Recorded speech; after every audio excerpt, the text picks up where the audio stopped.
Hi, everybody. Welcome to FNS Wrestling Podcast, episode 52. I am your host, and with me, as always, my co-host and teenage son, Jackson. Say hello, Jack. What's up? 1 year anniversary of doing this show, right? Week 52. I'm pretty proud of us. We never missed a week, right? Not only did we never miss a Saturday in I that think whole... I think there was the 1 week where we had to do it Sunday or something. Right. Never missed a week. And not only that, but we've also pumped out a bunch of bonus episodes. There's ROH coming every Monday now, seems to be what's happening. Major pay-per-views we're talking about. Some random stuff we'll find to talk about. So it's been a full year of doing this. We appreciate you guys listening to us. If you just started, welcome. Yeah. If you're returning, welcome back. Appreciate the support you're giving us. If you'd like to contact us, let's get that out of the way. fnswrestling@gmail.com. Probably FNS. What? Probably you. That would be me, yes. Yep. If you're looking on Instagram, it's FNS_wrestling_podcast. That will go to Jackson, but he'll tell me what gets on there. Or you can just leave a comment in YouTube.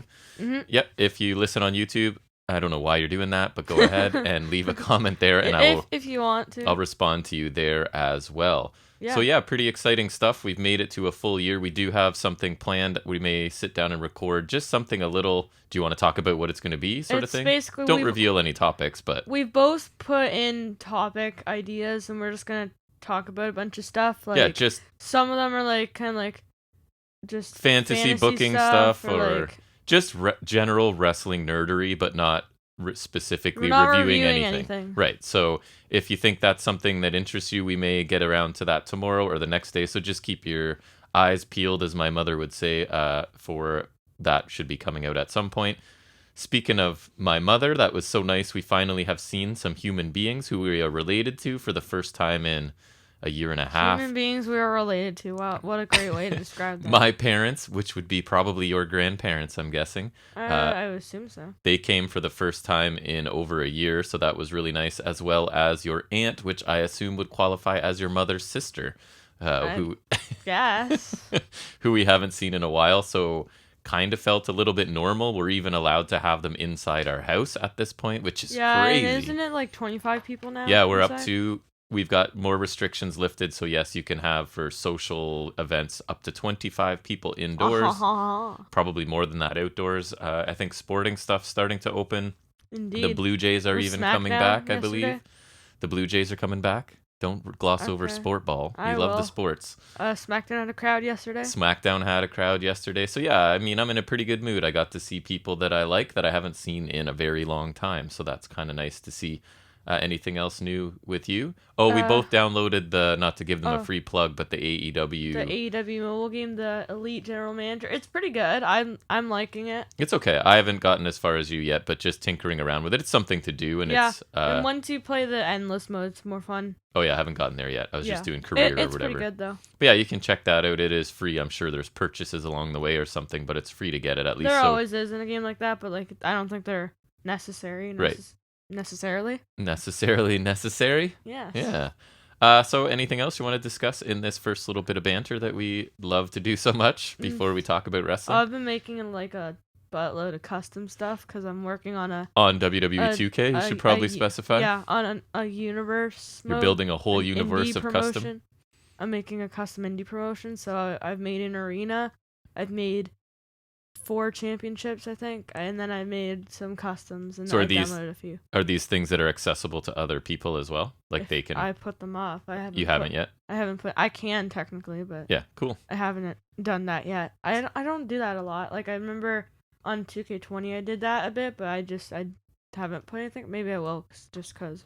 Because you're putting a lot of work into it. Some people might want to share your... I was going to say steal your work, but I guess if you're letting them, then you're sharing it with them. Yeah. But if I can put that stuff up if I want. 2K19, not 2K20, because it's smelly. Is the new one coming out in the fall? Is that what you said? That's usually when it is, yeah. Yeah, so hopefully it's a better version. I'm not sure exactly, but that's usually when it is. Right. I don't know. I don't have much else to say. I was just happy to talk about seeing other human beings and stuff, so that was my basic... Money in the Bank. We'll probably do a preview of that, predictions. Yeah, we could probably do stuff. that. And then Slammiversary. I don't know if I probably won't make predictions, or maybe I'll attach some predictions before if I decide to sit down and review it. I'm thinking I might, but I don't know. It's a lot of stuff this weekend, right? We'll definitely do Money in the Bank because it's Money in the Bank. We will do that one for sure. And we review them even if they suck. And I might do a solo mission for Slammiversary because I have a feeling you won't watch all of it. You might watch a bit of it. I might watch some of it, then maybe I'll sit in. Yeah, that's fine. Time. Yeah. So yeah, you can look for those things to possibly come out too. All we ever really know we're doing is the Saturday show for sure, and it seems like I'm doing my Monday ROH review. It's pretty much set in stone, and then other stuff like may come up along the way. So just keep your eyes open for that. We got a couple pay-per-views this weekend. That's right. It's going to be a busy weekend of wrestling. Yes, sir. So I say we move into talking about some wrestling. What do you think? Yeah. All right. So let's get into looking at some news and rumors.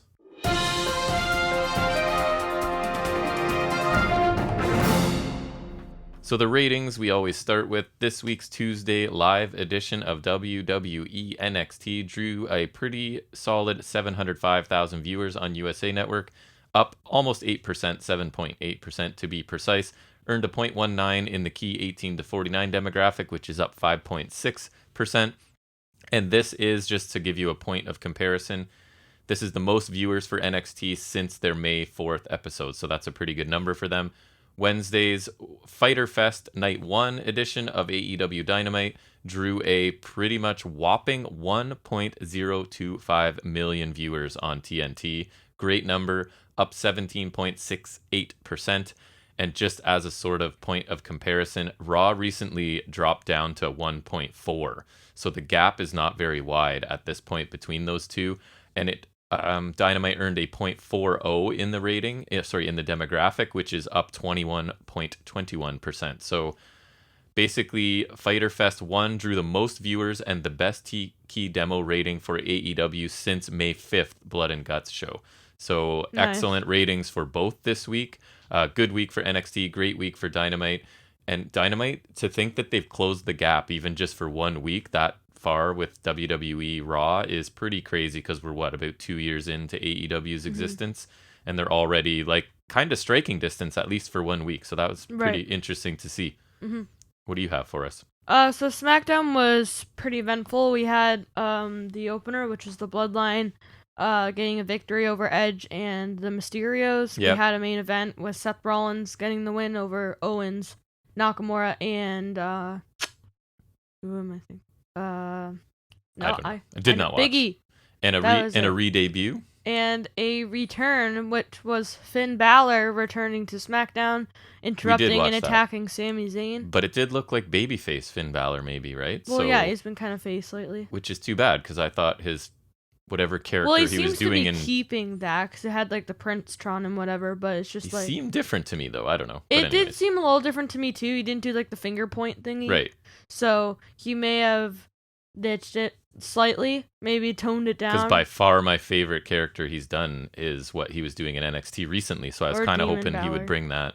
Yeah. Kind of over Demon Balor. You can't. I like the paint. You can't maintain it, really. I like the paint. Yeah, I know you like the paint, but the whole thing, he can't be doing that all the time. I like this character he perfected down in NXT. Yeah. But anyways. It sucks because I like him, so I don't want him out of NXT, but he was great as a champion, my favorite version of him. So anyways, sorry to see him go, but I guess it opens up a spot for somebody else in NXT to get some more attention. And then we can also get another NXT person out. Starting with a K? Speaking of NXT, so on Thursday's NXT UK episode, they announced that the Walter rematch with Ilya Dragunov is being delayed because Walter has suffered what they're calling, quote, a severe injury to his left. Walter. I've seen in the news headlines that severe is in quotes. So. Yes. It's too bad because I'm very pumped for this match. And if you are a wrestling fan and you haven't seen the first one, you probably owe it to yourself to go find that and watch it. And we watched the beginning of UK, right? The press conference. It was I liked it. Like, Dragunov literally was crying in it, right? So I thought it was a pretty cool presentation. Yeah, it was good. But again, this match is a big enough deal to me that I can wait patiently for it. So it's fine if it's delayed a little bit. Yep. What do you have? Next, I got a former W star wrestled his first WWE match in a decade. Who's that? Remember David Hart Smith? Yeah, I do. Yeah. D.H. Smith? He was wrestling a dark match teaming with Austin Theory to beat Odyssey Jones and Daniel Vito. No idea whatever. who that is. Wouldn't Odyssey he Jones be is the quite big guy old from at the this tournament. point? A little bit, but not super old. Interesting. Yeah, so kind of interesting. I don't know if he's returning or if like him and Theory are like teaming officially, but so this did come about in, I think it was a dark match after SmackDown. I personally have no interest in seeing SmackDown. it, but I don't care too much. yeah, I don't. I'd rather they go with someone younger and fresher. I don't know. He had his chance kind of many years ago, but he did improve a lot when he went to Japan and stuff. This was before SmackDown, the dark match. Interesting. The next one I have, Vince McMahon was reportedly made the decision to call up WWE NXT superstars to the main roster after seeing the advance ticket sales for their return to touring. I guess the ticket sales weren't going very well. So Wrestling Observer Newsletter reports that when the advances came in for upcoming tour dates, the first since the COVID pandemic last March, Vince assessed the situation by saying there was no one new, fresh, or exciting on the roster. That's reportedly when he went to NXT with the idea of freshening up the roster with new faces. Is he implying Roman Reigns is not exciting? And apparently these new faces will be pushed hard right out of the box, it said. So do I believe this? I probably believe everything. I believe the freshening up. I believe everything up to the pushing part. Exactly my point. I mean, I could see Balor getting pushed. Everything up to the pushed hard part, I sort of believe. I'll be shocked if every single person they called up gets a significant push. No, because they're terrible at doing that with these NXT people. And if you're doing that, you also have to de-push somebody that you're currently pushing, right? So you have to. You only have so much time. You have to de-push Lashley or Reigns or like somebody, right? And I don't know. And what do you think Balor went back to NXT? Because they freaking messed him up, and like they're not gonna do that. They're terrible at that. So basically, Vince is afraid they're not selling tickets for live shows, so he called up a bunch of people to try and freshen things up, and we'll see. Yeah, he does this every now and then. Remember, like DIY, Ricochet and Black were there, but then like briefly they weren't actually there. But then Ricochet and Black actually got called up. It was kind of confusing. Yeah, so he's just kind of it makes it sound like he doesn't even really watch NXT or know what's there, because once he decides the main roster is stale, he actually has to go there and see what's going on, right? So it makes it seem like he's maybe not paying much attention. And he just sees one look at shots and he's like, oh. And that story would check out, because that's why NXT is kind of enjoyable, because Vince, I think, is like not involved in it, right? Right, so, he doesn't care, which is good. Right. And what do you have next? Shane Thorne has returned to action. So with that name? Yeah, nice. I believe so, or something of a new look, but not Slapjack at least. Oh my goodness, possibly the worst name ever. So basically, after Rollins won the Fatal 4-Way main event, right? He jinxed himself basically. Touched the belt. He unhooked the briefcase. Oh, sorry, the briefcase. Yes. And so then Owens called him down, and like then from the ladder, and then basically there's a post-show battle royal featuring Nakamura, Cruz, Commander Z's, Balor, Robert Roode, Dolph Ziggler, Cesaro. Big E won it by last eliminating Cruz, and Thorne was involved in this as well. Nice. Apparently competing as babyface, this says. He sported new gear, bit of a new look. Apparently wearing a hat at one point. I think he's like a useful talent. I don't know. I don't think he's bad in the ring. They were cool. Were still around. They were a good team. They were. WWE NXT superstar Xia Li reportedly scheduled to work a SmackDown dark match last night. I haven't heard if that actually happened. Okay, they can have her. But that's it looks like the raid of NXT sort of continues. Possibly, I mean, maybe she doesn't go. Maybe it was just a trial. So far, they aren't really touching anyone I care a lot about, so it doesn't bother me too much. And other than Finn Balor, but he's been gone for a bit, like ever since the second loss to Cross. And it makes room for new talent in NXT, which would be great. So I don't know if she's going. I don't think she's ready to go. I don't even think she's ready for the spot she's being put in. But we'll talk about when we talk about NXT. Right. But so I don't know. They like her, and it seems like when they throw a lot of production into their entrance and all of that might have caught Vince's eye too, right? The whole big production with her using weapons when she comes down every time. But anyways, anything else you have? Yeah, I could see that being something for him, and then just she's small, get rid of her. Like, so Phoenix is apparently ready for an in-ring return. Great, so that's good. Yes. There's no current word on when that's going to happen, but should be soon. But the point is, he's ready. So like, good. When they want to bring him back. they can. One of my there was favorites. a bit of a development on Dynamite that may necessitate a soon return. Yep, but we'll talk about that. But we will talk about later. that. But this is awesome. He's honestly one of the most entertaining guys to watch from an in-ring standpoint. He might be I don't know. I don't know if he's my favorite, but he's definitely up there in ring. Up there with for sure. probably Pac. Amazing. He just does Walter. so much stuff other people don't or just can't even do. This rope walk kick thing he does, where I love the Every rope time. spin into the heel kick, or the jumping heel kick. Just he's so, and even just the corkscrew dives he does, he's just insane. So we're glad to have him back. So yeah, and I love him and Penta are just so good. Cause in ring they're really different, but they work really well together. And Death Triangle's an awesome faction. That is correct. Yes. Point is Phoenix return. Yes. A little bit of news from Ring of Honor. Glory by Honor 18. They're going to go 2 nights. Night 1, night 2.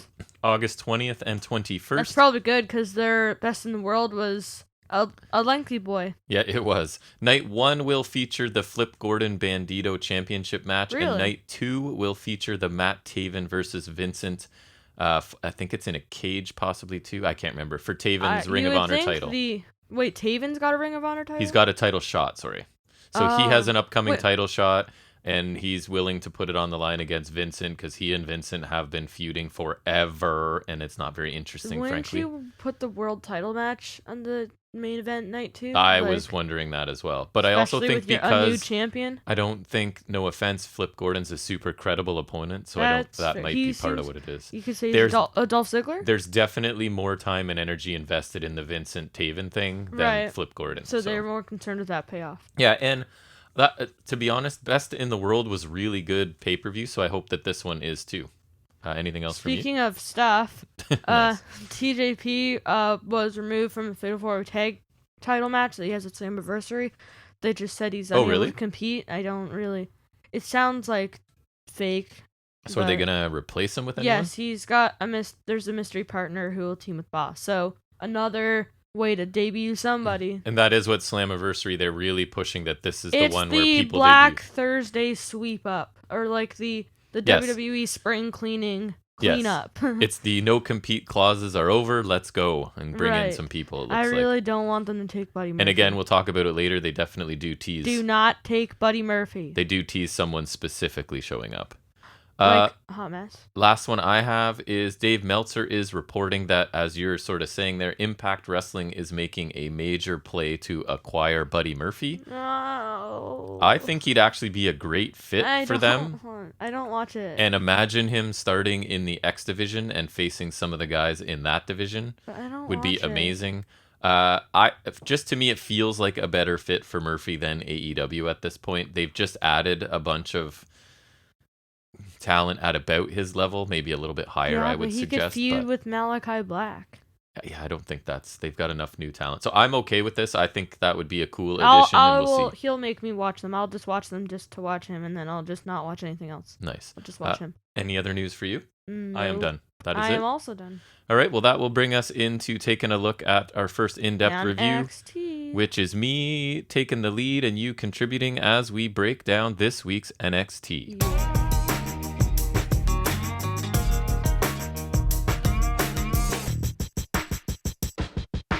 So this show starts with a produced package highlighting the Great American Bash from last week that I thought was a pretty awesome episode of NXT. Yeah.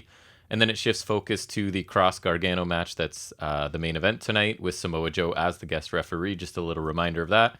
And then straight into our first match, which is Dakota Kai facing off the newly single, I guess, Ember Moon. Her tag team partner is gone, right? Mm-hmm. Shotzi. Is it just Shotzi? It's Shotzi and Nox. Well, they haven't changed Nox yet. They haven't changed her. No, but I heard that's what they're leaning towards. I don't like that they took her just all of a sudden. It's interesting, right? But, right, yeah, I'm perfectly fine with them taking Shotzi. Like, I'm actually very happy about that. Yes, I know. I mean, it stinks up their roster a bit, but the SmackDown Women's Division's like a few people. And Tegan, it doesn't bother me. I like her, but it's not like I'm attached to her because she hasn't been around. But that's all kind of one of the reasons I don't want her gone is because she just came back. That's true. Would have been nice to see her. I feel like that's not really fair to her because I feel like she could have been champion maybe. Although maybe she's happy to go up. Who knows? Yeah. So this match was promoted to us as a grudge match.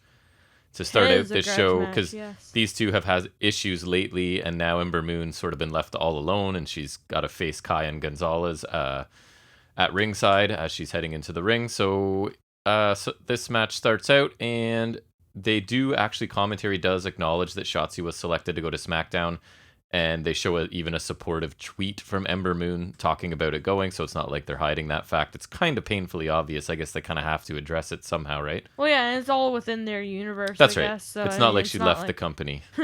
So there's holds encounters. Shotzi's gone. Focusing on each other's arms to start this. Dakota Kai with an Irish whip, quickly followed by a running boot for a 2 count. Various kicks by Dakota Kai, with Ember repeatedly kicking out of pinfall attempts. There is at one point here some sort of miscommunication just as Ember starts to get momentum. And remember, it just kind of ends up to them like an awkward kind of drop to the mat sort of thing. Suicide dive by Moon slams Kai hard into the barricade. I thought looked pretty good.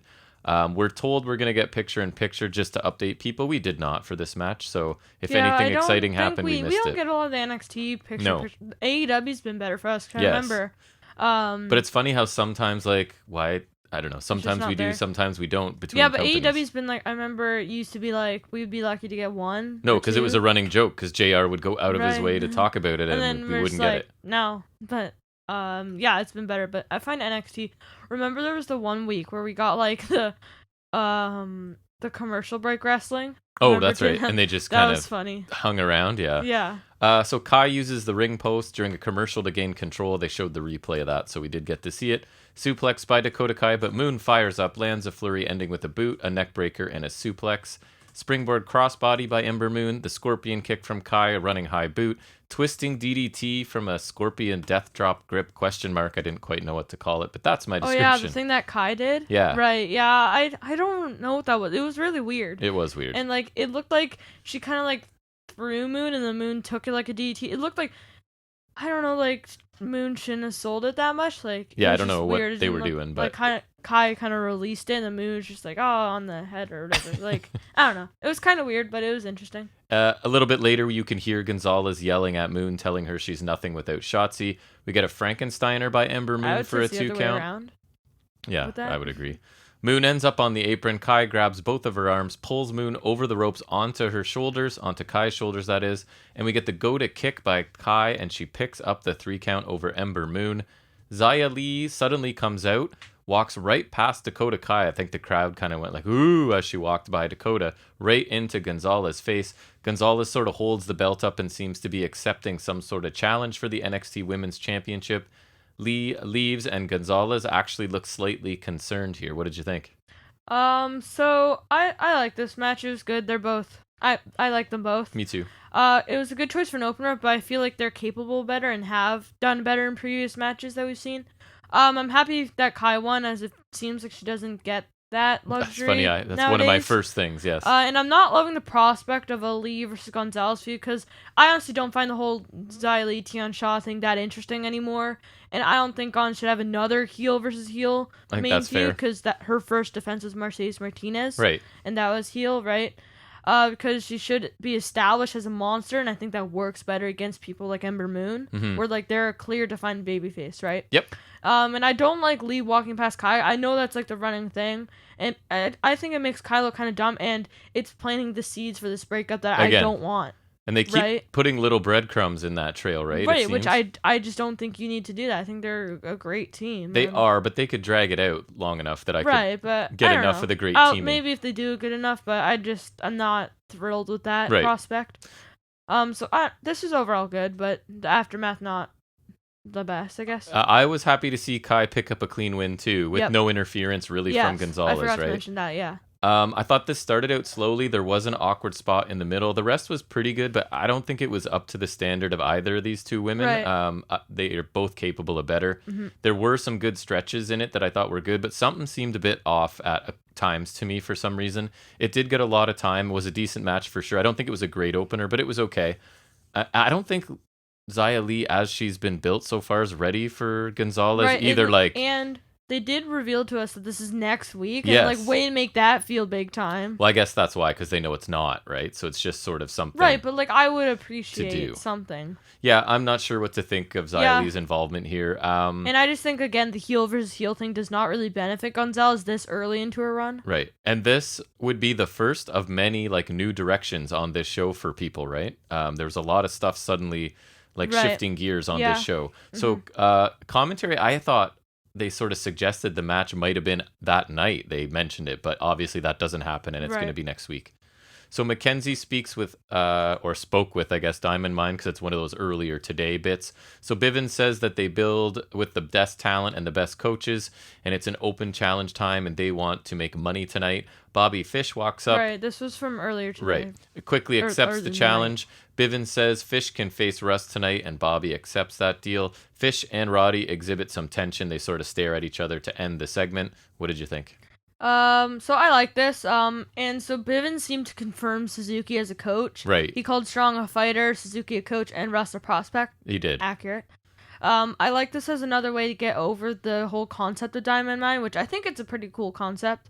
I also like how Bivens knew Fish wanted a match with Roddy. Right. Instead gave him Russ, which I think is kind of funny. Yep. This makes me a little worried that Russ loses because they want to, like, get Fish to Roddy, but I doubt it because hopefully Diamond Mine will pull something, or, like, you know, it's Bobby Fish. I thought this was fine. I appreciate them actually not assuming I saw this on YouTube, right? And actually putting it on the, instead of like referring to it later and me being like, what? And then they actually showed us, which I like. I can't help but feel like they're not doing the greatest job with Diamond Mine, though. I'm a little bit concerned. Like, we got weeks and weeks of hints about this group, and I can't say they've delivered much so far. I would have liked some sort of, like, vignette just explaining, like, kind of like what they already did, but, like, with them actually in it. On this show, they're trying to get over that Bivens is all about money, but it's like he just sort of tells us here, and then the commentary bring it up again later. Right. Some sort of vignette would be nice. I still think the group has potential as probably a mid-card stable, but I don't think it's been great to this point. I like the people in it, but I haven't loved the execution so far. We then get an Ikemen Jiro video. Some of it's in English, some of it's in Japanese with subtitles. He basically says that Ikemen means beautiful, but he's still here to kick your butt. He talks about being trained by great Muda and Tajiri, says that NXT has a lot of big guys, but he will win the breakout tournament. I thought it was a nice little introductory package. Yeah. I like when they let them speak their native language. Right. I thought this was good. It really got you to, like, help you get to know him, yeah, right? Which bit, right? I think is helpful. And I'm really hoping they do these for everyone in the tournament, especially people who are debuting. Yes, it's like what ROH is really doing every week that I love. And I feel like they did this in the first one too, and in the CWC. Yeah, they kind of need to, right? Or else you're just throwing people out there. Carmelo Hayes, maybe not, but like even then, just something. A little more backstory would be cool still. So I've liked what I've seen from Jiro so far. Like, I think I saw him on his debut on 205, right? Yeah, and I even told you, like, he was pretty fun to watch. They actually did, like, a poll on NXT's Instagram story. You got to choose between two jackets. Yeah. Oh, nice. Yeah. That's the thing, right? He can turn that into something. He's different and interesting to me, and it's not just the jacket, but the jacket's definitely part of the package. It's something to stand out. Absolutely. Right? And he uses it in his offense, which I think is cool. Right, with, like, the right hands and whatnot. Yep. Mm-hmm. So we get our first installment of Cameron Grimes as LA Knight's butler. So Knight is basically poolside, talking about how Grimes is already late for basically his first shift, I guess. Grimes shows up, says he's here to uphold his end of the bargain, as his word is his bond. Knight tells him to meet him out back. Knight wants Grimes to look professional, so he basically gets him a makeover, and then we get the scene of, like, his hair gets trimmed, his beard gets trimmed, he gets a butler outfit, and that was basically it, right, for this first segment? Yeah, what did you think? So I thought this was decent, and it was a little amusing. I kind of like how, like, Grimes is still trying to be, like, happy about it almost, which, like, that was kind of cool.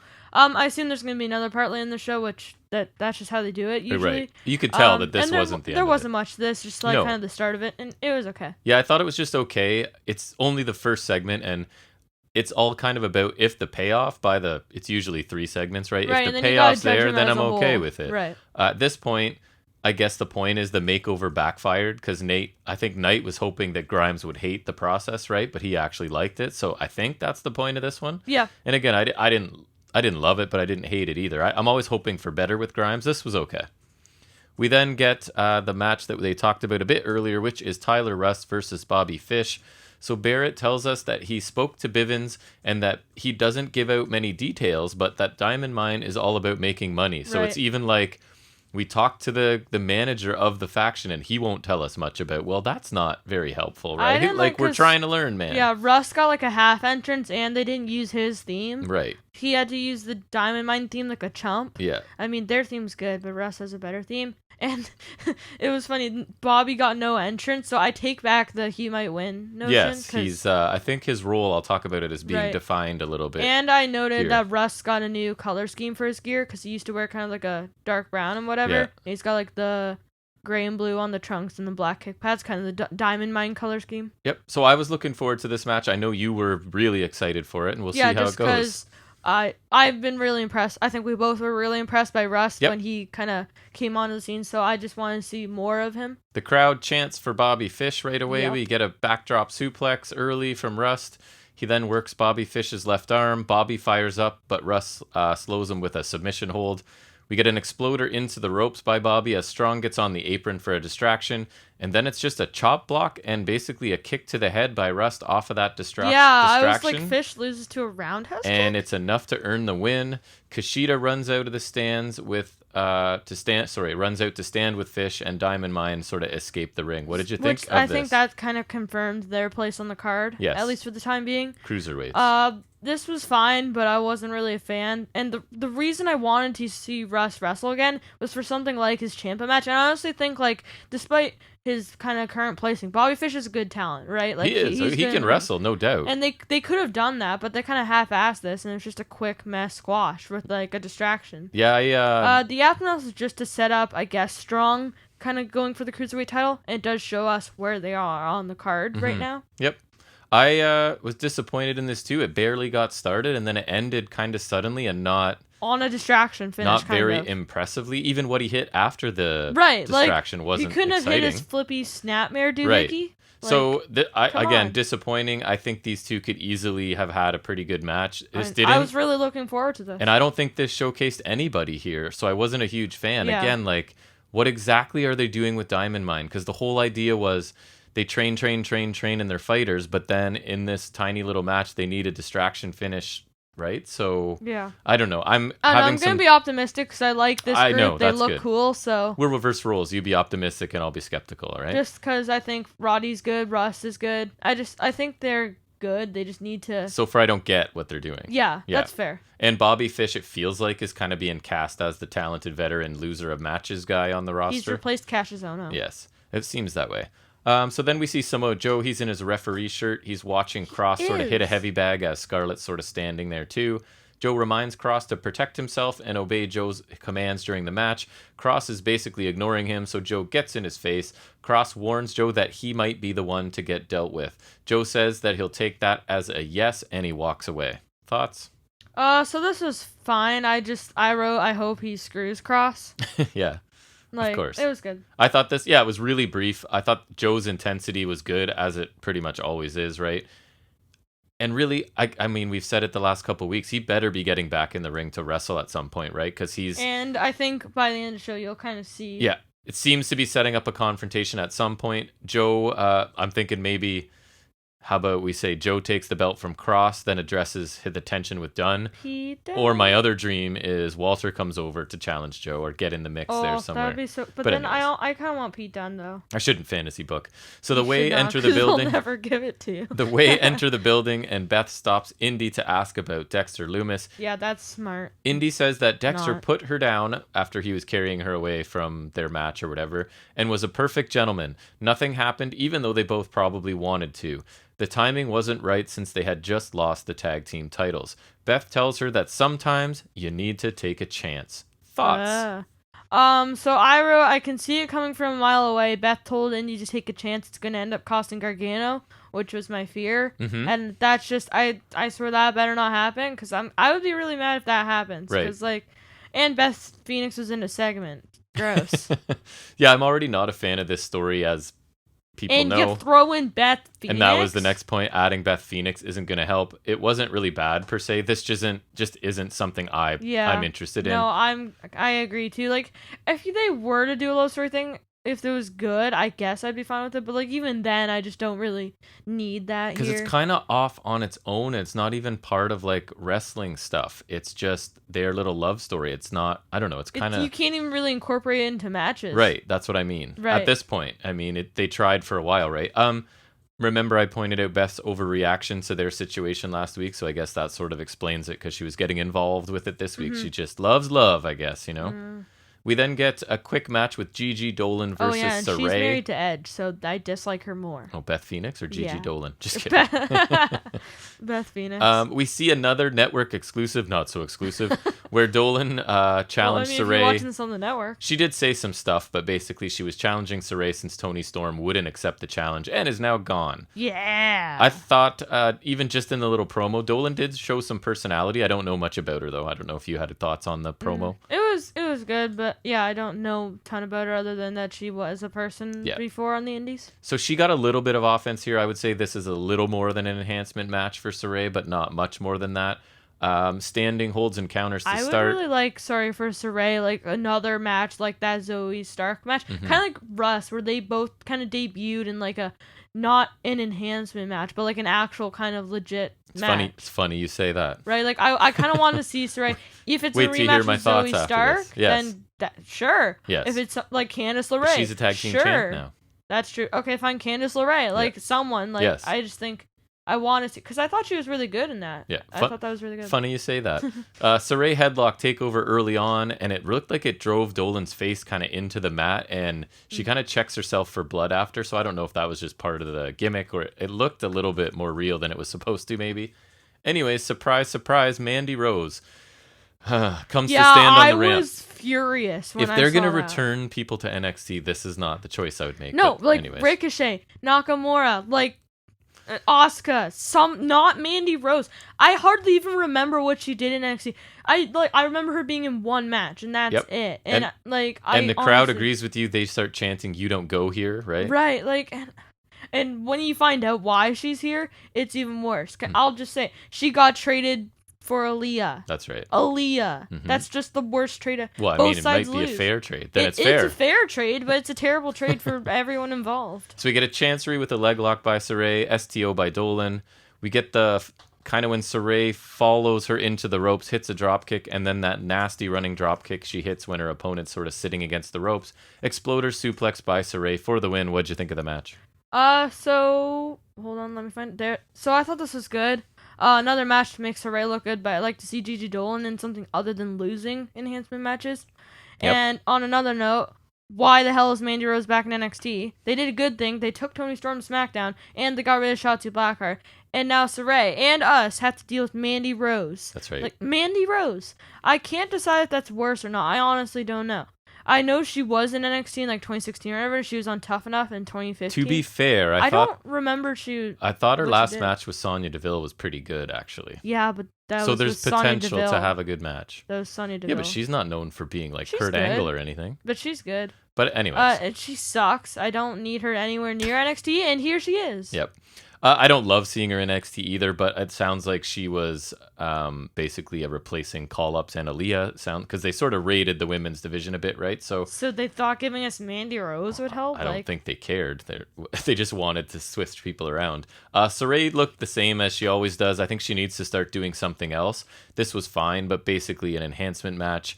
Feels like they're just plugging Mandy Rose into the feud that Toni Storm abandoned, really. And is it me, or is every Saray match basically felt the same so far? Except for that but it's been good, but it's the same thing. Drop kick, exploder, pinfall, over. Right? Which is why I would like another actual match. Because I'm not saying I think Saray's limited. I just think they need to give her a chance to showcase more, like you're saying at this point. So then we get Escobar is kind of talking to the other members of Legado. And he's talking about Swerve Scott took the one thing he wanted from Bronson Reed, which was the NXT North American title. Mendoza and Wilde then sort of take quick shots at Hit Row and their championship cipher from last week. saying that they basically have no class. Escobar says a few words about how he's going to defeat Dexter Lumis tonight before they all walk off. Thoughts? So I thought this was a fine promo, but this is leading to Swerve versus Escobar. I am very happy. Yeah. That's just, yes, it's a heel versus heel, but like, it's Swerve versus Escobar. Who cares? I said the same thing. And even a Hit Row versus Legato would be kind of cool. Like, solid promo, nothing special, but yes, Hit Row versus these guys could be fun. But I am very offended. They insulted my boy Swerve's rapping. That's I feel like cool. I'm asking this a lot lately. Who's the babyface here? Neither of them, but I don't care that in this case. Interesting. They're doing a lot of that, though, where I feel like just in the wrestling I watch, even maybe across brands, there's a bit of that going on. Yeah, but I mean, where I'm not sure. If it's a good match like this, yep, you just got to do it. I can be forgiving. So Duke Hudson gets a little promo time, and basically I put he's big and cocky, and he'll start by beating Ikemen Jiro. And I thought former Raw superstar Brendan Vink. I thought he did a good job. He has good confidence. He's big, so Vince will love him. It was good, but it was just I like Jiro's better, if I'm being honest. Yep. Dexter Lumis versus Santos Escobar is our next match. Why does Lumis have a match? Commentary tells us each man needs to win, as Escobar's looking to get on track after losing the Cruiserweight Championship, and Lumis needs a win to focus his mind that has been all over the place. So the stakes are focus. Yeah. And big stakes. Momentum. That's right. Oh God, my favorite.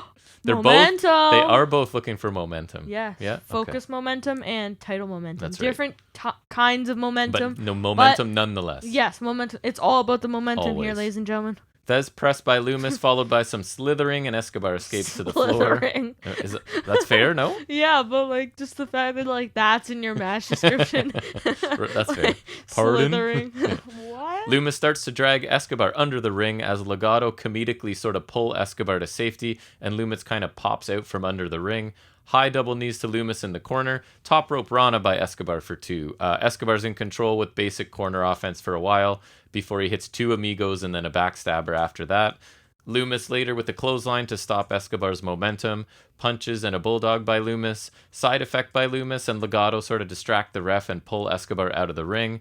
Wild with a sneak attack on Lumis that sends him into the post, and Escobar performs his phantom driver that always looks awesome in the middle of the ring for the win.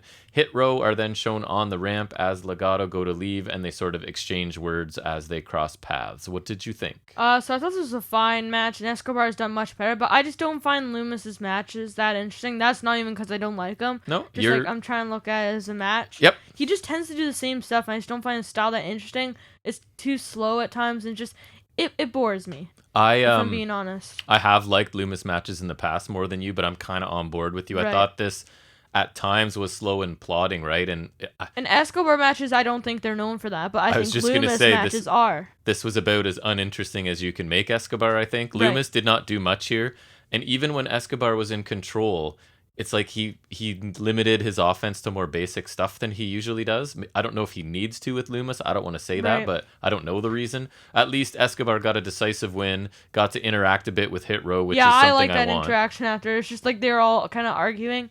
I thought that was funny. So yeah, a little disappointing because I really like Escobar, and I'm higher on Lumis than some people are, but I also thought this was disappointing. Mm-hmm. So next thing we get is a Wade Barrett sit-down interview with Kyle O'Reilly. Which I thought was kind of short than some other ones. Yeah. Like, usually when they do the sit-down interviews, they're kind of like, invested. To be more in-depth. Yes. And like, right? They talk about last week's Great American Bash where he lost to Adam Cole. Kyle says losing is a part of what they do, a part of life. He says he looks back at the footage from last week and wonders where his killer instinct was. In the past, he has said he sold his soul for the Undisputed Era and he wants it back, but now he wonders if he needs it back. Barrett asks Kyle if saying he needs to make some changes to beat Cole. Kyle says he needs to get his groove back, but that old Kyle is still there. He goes on to say that they will fight again because you can't say and do the things Cole has and get away with it. Kyle talks about walking through the fire and ends the interview by declaring he is the guy who will finish Adam Cole. Thoughts? So I thought this was fine. I felt like it didn't do much to further anything other than maybe Kyle's gonna change, maybe. Yeah, I wasn't quite sure. I felt like he was kind of back and forth. I think he's done better in promos, and this wasn't his best. Like it was fine. Yeah, I thought it was solid. He's proven he can handle serious promos a bit. His feud with Cole will continue, which is fine because they'll probably have another great match. Bless you. Thanks. But I'm not sure they're ever going to have Cole lose at this point, and where will that leave Kyle, right? Almost like they experimented with him near the top of the card, and now they're kind of moving on, which I fear. I feel like he could make a comeback, though. Maybe it's just not his time. But I don't feel like his total package is main event worthy yet. Like, there's something missing Maybe with him. Maybe that's why they need to wait, right? Like, I think he can make a comeback. Match-wise, no problem, but there's other stuff that I'm not convinced. Then we get part 2 of the Cameron Grimes as the butler. LA Knight tells Grimes to go mow his huge yard that we sort of see in the background. Grimes says it's nothing because he has a heavy-duty riding mower. It's sort of in the frame as well. You can see a nice big riding mower. He'll have it done in no time. Grimes walks over to the riding mower, but Knight hands him an old push mower instead. Grimes still says no problem, that his grandma used to chase him around with one of these mowers all the time. Knight tells him to have it done before he comes back. And then we're led to believe there will be a finish to this. There is indeed. So I thought this was better, I guess. And I am kind of liking how Grimes is starting to annoy Knight. Yep. But again, this is just okay. I'm hoping that's where they're going. Nothing super interesting. Yep. Hopefully we get more continuation, right? Yeah, to this point, they're not doing much for me either. I think these two have decent chemistry, and I think they both have good delivery. It's just what they're delivering so far hasn't been super entertaining to me. But again, there will be another installment, so we'll see the payoff. Right. We then see footage from the break of Indy Hartwell apparently taking Beth's advice, right, to sort of take a chance. So she's helping Loomis from the ring, carrying him away. She has trouble carrying him because he is a very big dude. She drops him on the ramp and kind of falls on top of him. She tries to get a kiss after falling on him, but Candice LeRae comes out and tells Indy to stay away from Loomis. Thoughts? More of this. So maybe she won't screw up the main event after all, I guess? Although Candice stopped her carrying Loomis, and maybe it could stop him, but I guess this lessens the chances. Yeah, I don't care. This felt like more mom and teenage daughter stuff here, and I know I'm always the guy talking about loving the slow burns and just like a nice slow build to stories, but this one can burn faster if it wants to, in my opinion. Right. I don't know if people generally love this or not, but I mean, it's there, but I don't know what possible payoff is there going to be that I'm going to be happy or interested in. I don't see it. They can surprise me, and that'll be great. Next, we get the first, the breakout match? First match of the breakout tournament. Right. Which is one of my favorites, Ikemen Jiro versus Duke Hudson. Hudson is a repackaged Brandon Vink, right? And Jiro had been on 205 briefly before this. And on NXT, I guess, as well. So Hudson overpowers Jiro early as he is the much bigger man in this match. Jiro avoids Hudson with his quickness while playing to the crowd and using his jacket for punches and things that I think look pretty cool. Hudson catches Jiro mid-move and puts him on his shoulders, delivers a big kick, sends him into the top rope, and levels him with a big swinging axe handle. We get some more jacket punches by Jiro to shift the momentum before a tarantula, and they point out that he was trained by Tajiri, right? So he's kind of gotten that move from Tajiri. Overhead belly-to-belly by Hudson. Some more hard strikes. Crucifix bomb countered into a roll-up for a near fall by Jiro. Tajiri in great mood. I thought it was. Right?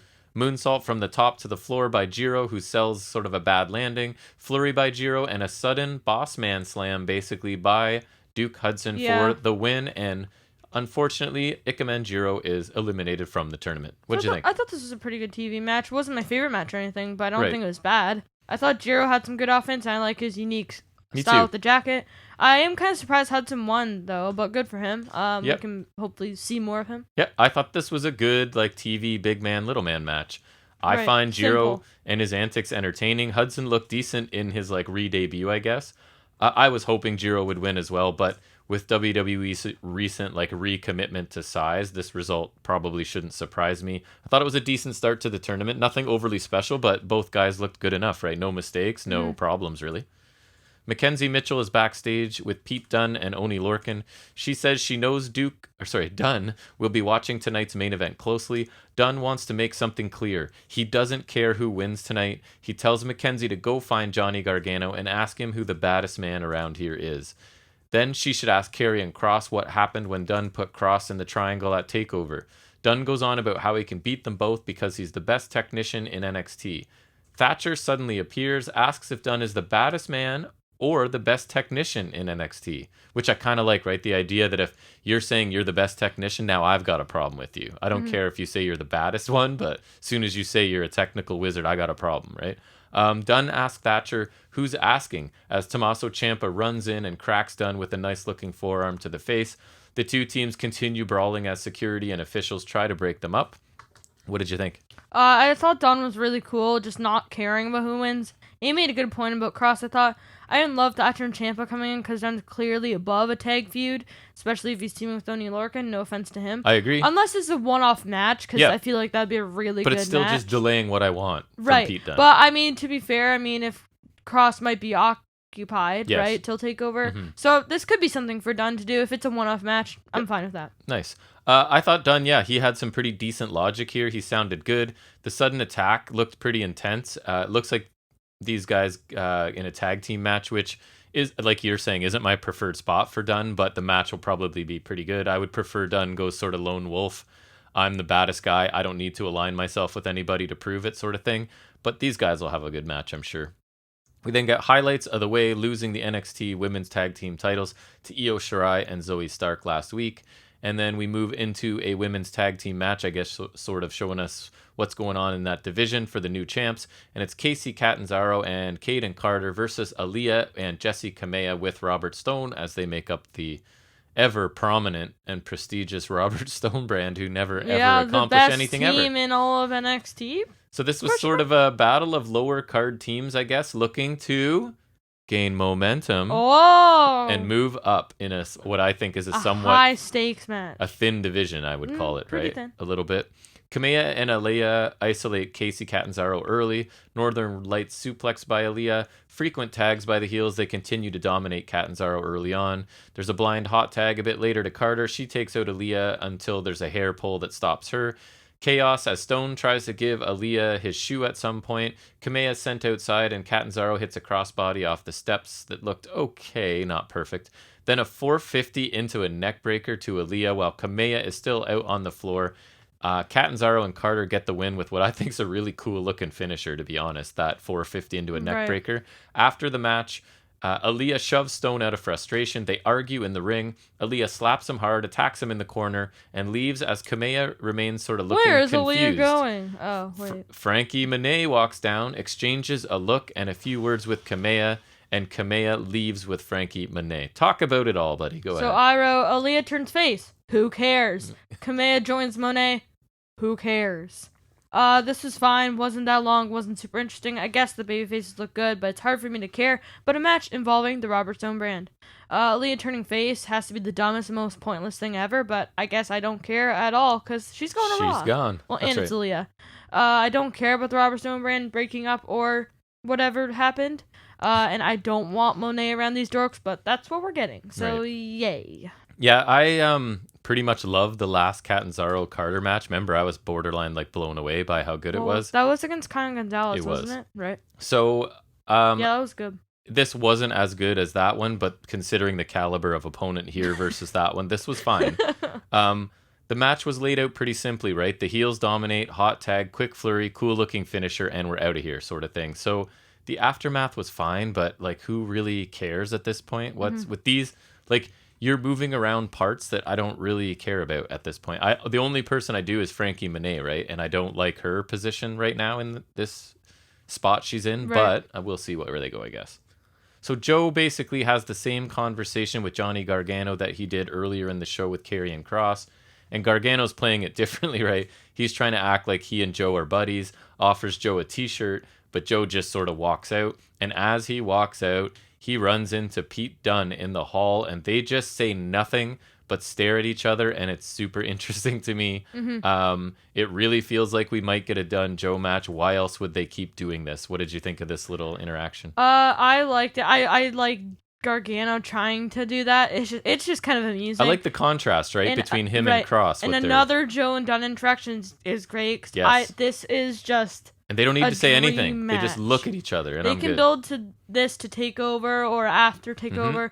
It's just going to be so awesome. And if Dunne can't be in the main event, this is the next best thing. Yep. Although, maybe they could swing this as a main event, too. You never know. Yep. So, we get one man in this match, clearly hates Joe. That's Kross. The other one is sucking up to him and wants to be his buddy. And in the middle is Joe, who's promised to call things fairly.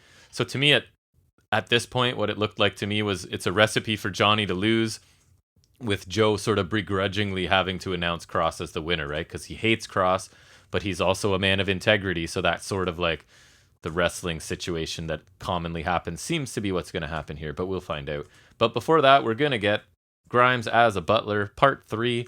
So basically the point of this is that Grimes got a kid to do the yard work instead of doing it himself, and Grimes is sort of lounging in his underwear. Grimes says he agreed to be Knight's butler, but he's also still a millionaire. The kid walks up, he's named Noah, and Grimes goes to pay him several $100s for finishing the grass, but Knight stops him.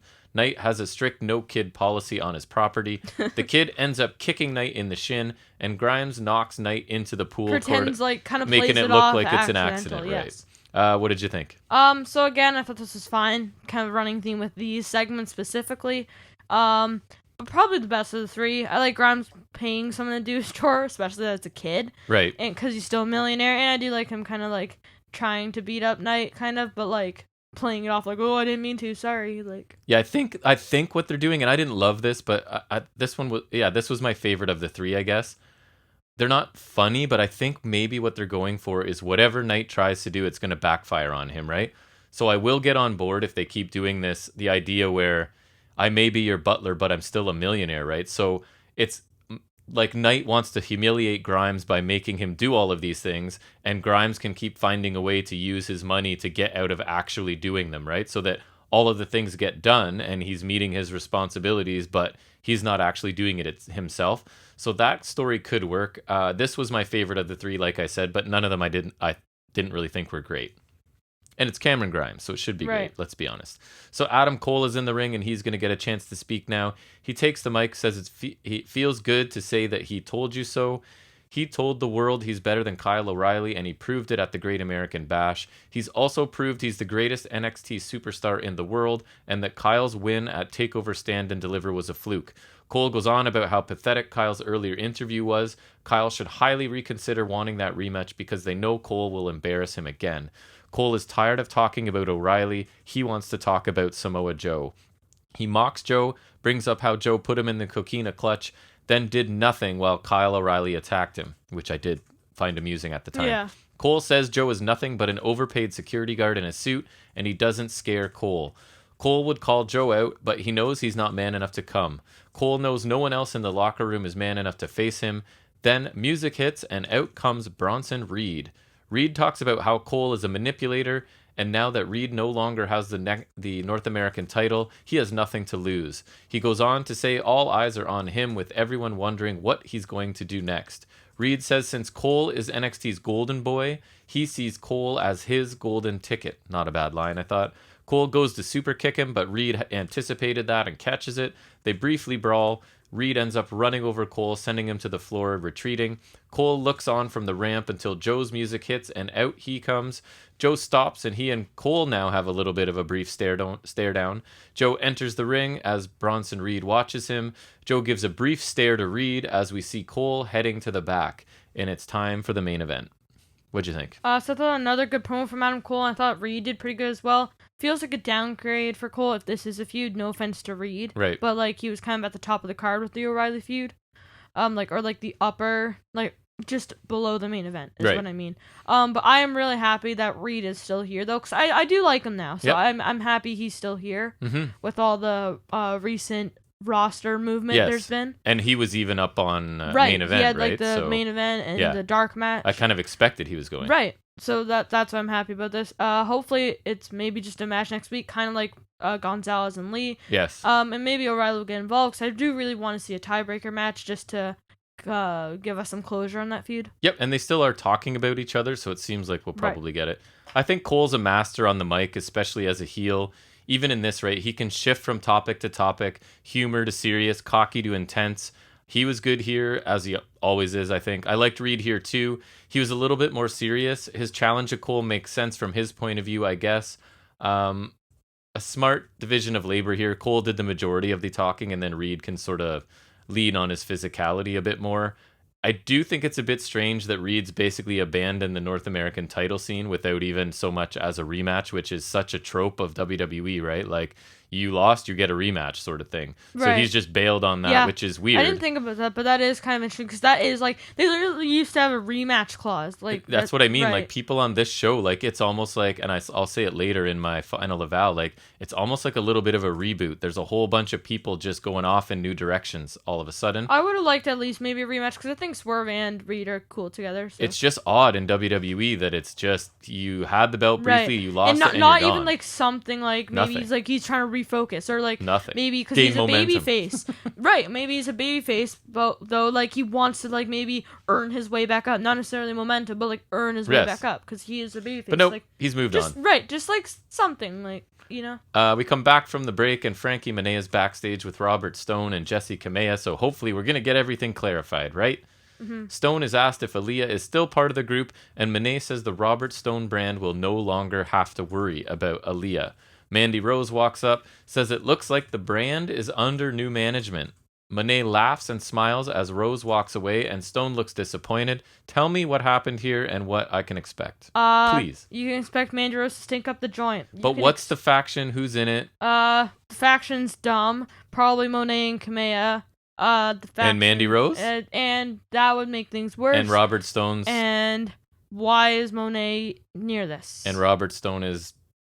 nothing? I don't know, and I honestly don't know if I care. They gave this 2 segments, and I still don't know what's going on. Yeah, I don't get it either, and I don't know if I care enough to get it, though. That's the other problem is, again, like, what payoff am I going to get that I'm going to be happy about this? I already don't want Monet here. I don't want Mandy back. I don't care about the Robert Stone. What am I getting out of this that I actually need or want? And I don't know yet. I don't know what's going on. Yeah, but anyways, I don't not a get fan.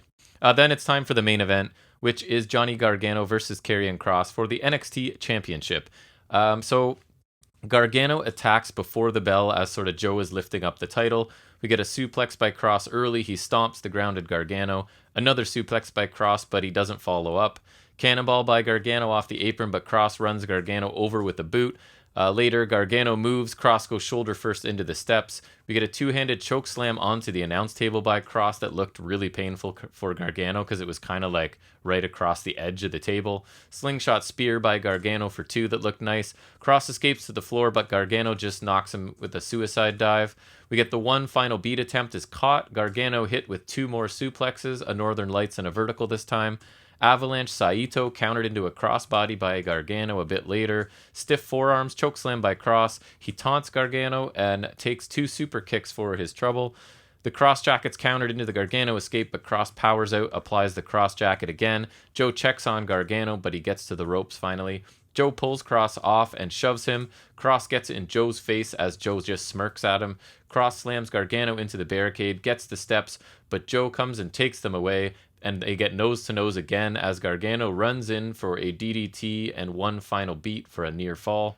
Kross avoids a super kick, hits his forearm to the back that he's used as a finisher, then multiple power bombs and a Saito suplex in a pretty impressive flurry, I should say. Another forearm to the back, and that is enough. Johnny Gargano is pinned, and Karrion Kross retains.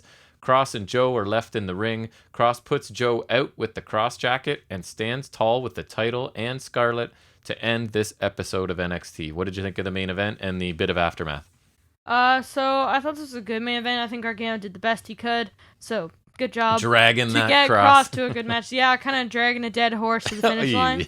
Wow. This wasn't the best match, but it was pretty good. It was a good TV main event. Aftermath is interesting as Kross is the first to actually attack Joe since his return, and I'm happy because this will set up Joe's in-ring return.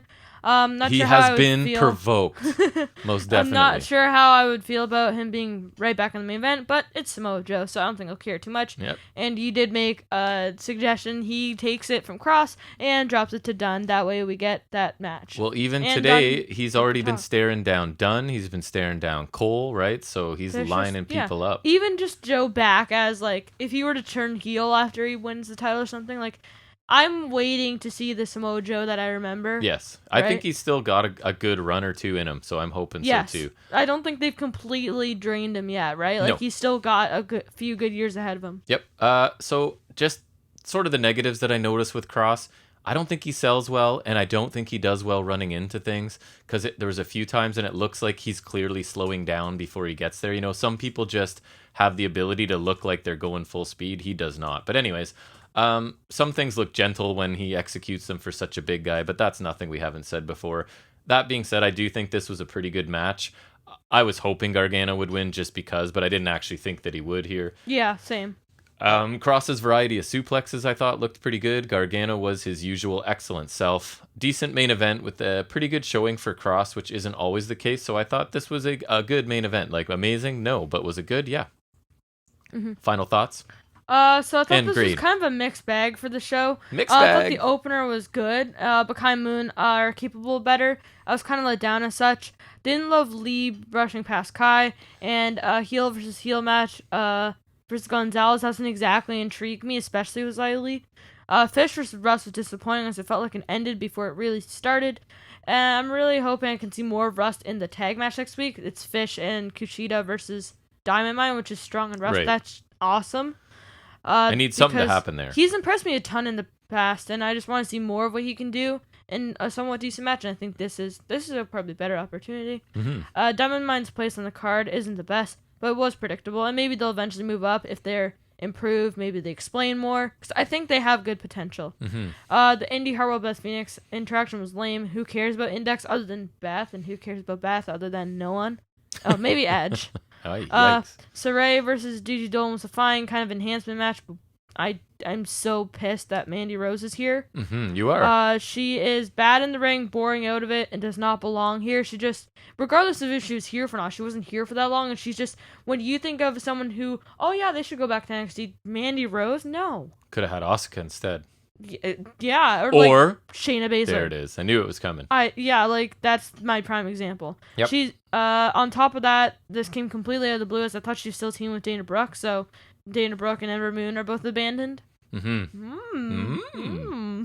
She also seems to be reverting back to a heel, which I guess is better. We all know I hate Toni Storm, but Mandy Rose is an awful replacement for Storm, as Storm is moving to SmackDown, and Mandy Rose seems to be kind of taking her place in the Saray feud. It might be worse. I don't know. I dislike them both immensely. Legato's promo was good, and the Lumis Escobar match was fine, but I'm very happy at the prospect of the Swerve Escobar match, especially if it's like a takeover opener. Yeah, that should be awesome. That's a dream scenario for me. Mm-hmm. The Night Grimes segments as a whole were fine. They amuse me a bit sometimes, but I was expecting a bit better from the storyline just because I know Grimes is a pretty good performer, and Night is good sometimes. Yep. Hopefully they can deliver better next week if they're given more stuff. Pete Dunne came off as cool and cocky in his interview as always, and because Duke Hudson was kind of cocky, but I thought Dunne he was good. Yep. I love him, but I don't need him involved in tag shenanigans with Champ and Thatcher unless it's a one-off match, because that would be really good. I just think Dunne, we both know Dunne's above that, right? Yeah, I think so. I think at the lowest, he's a mid-card guy, and he's got main event potential. Yep. The women's tag was fine, but nothing spectacular. Didn't really hold my interest, and I couldn't care less about the Robert Stone brand storyline.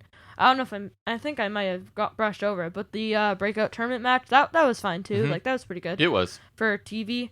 Cole's promo was good. I hope he's involved with Reed for too long, because I do like Reed now. I'm happy he's still here for the time being, but I want them to have as much time as they need to build the Cole and O'Reilly tiebreaker. Right. Before they're involved with anything else, unless this is minor, which I'm okay with that, because Reed's pretty good, I think. He is. The main event was good for Cross, but Gargano standards, I don't think it was the best. I can't blame him, though. He was facing Cross. It was good for what it was, but seems shorter than some other main events we've gotten. Cross post-match attack on Joe is pretty interesting to me, and the repercussions next week could be interesting. Speaking of, really excited for the tag match next week between Kushida and Fish and Rust and Roddy. That should be a banger, and Liam vs. Gonzalez could be decent from an in-ring standpoint, but putting it next week really tells you who's coming out on top. We all know it's Gonz, but I would have liked some sort of vignette or something, just something backstory, build, right. Help me out here, you know? Yep. Overall, decent show, but definitely stepped down from last week, so, I would say B, maybe. Okay. I also thought this was a significant step back from last week's Great American Bash. Last week was really good. That I thought was excellent. Felt like a little bit of a reboot, like I've been saying, with new storylines being introduced after some feuds ended at Great American Bash and some talent have left the roster.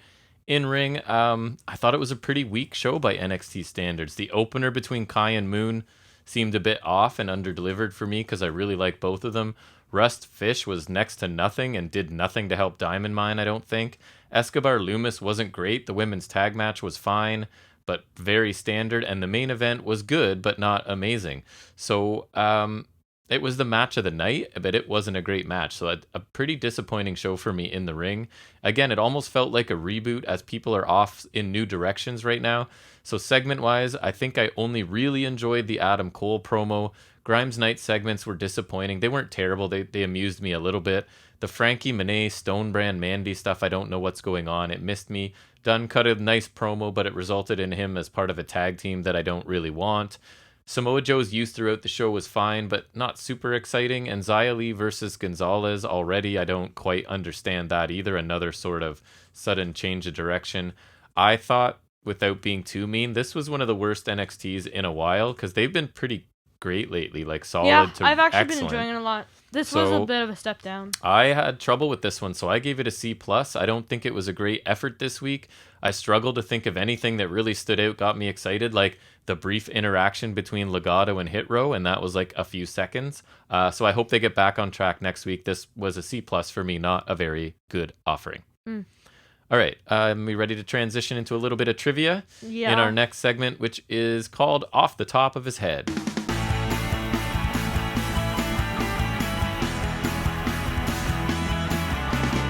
So we're going back to the WWE trivia deck this week. This is just general wrestling, WWE trivia up until I think 2019. You ready? We'll do 15 questions. Who was the first WWE superstar to win King of the Ring, Money in the Bank, and the Royal Rumble? It's a good one. Brock Lesnar. No. First WWE superstar. King of the Ring, Money in the Bank, Royal Rumble. Good Canadian boy. Edge. Yes. How many World Tag Team Championships did Edge and Christian hold together?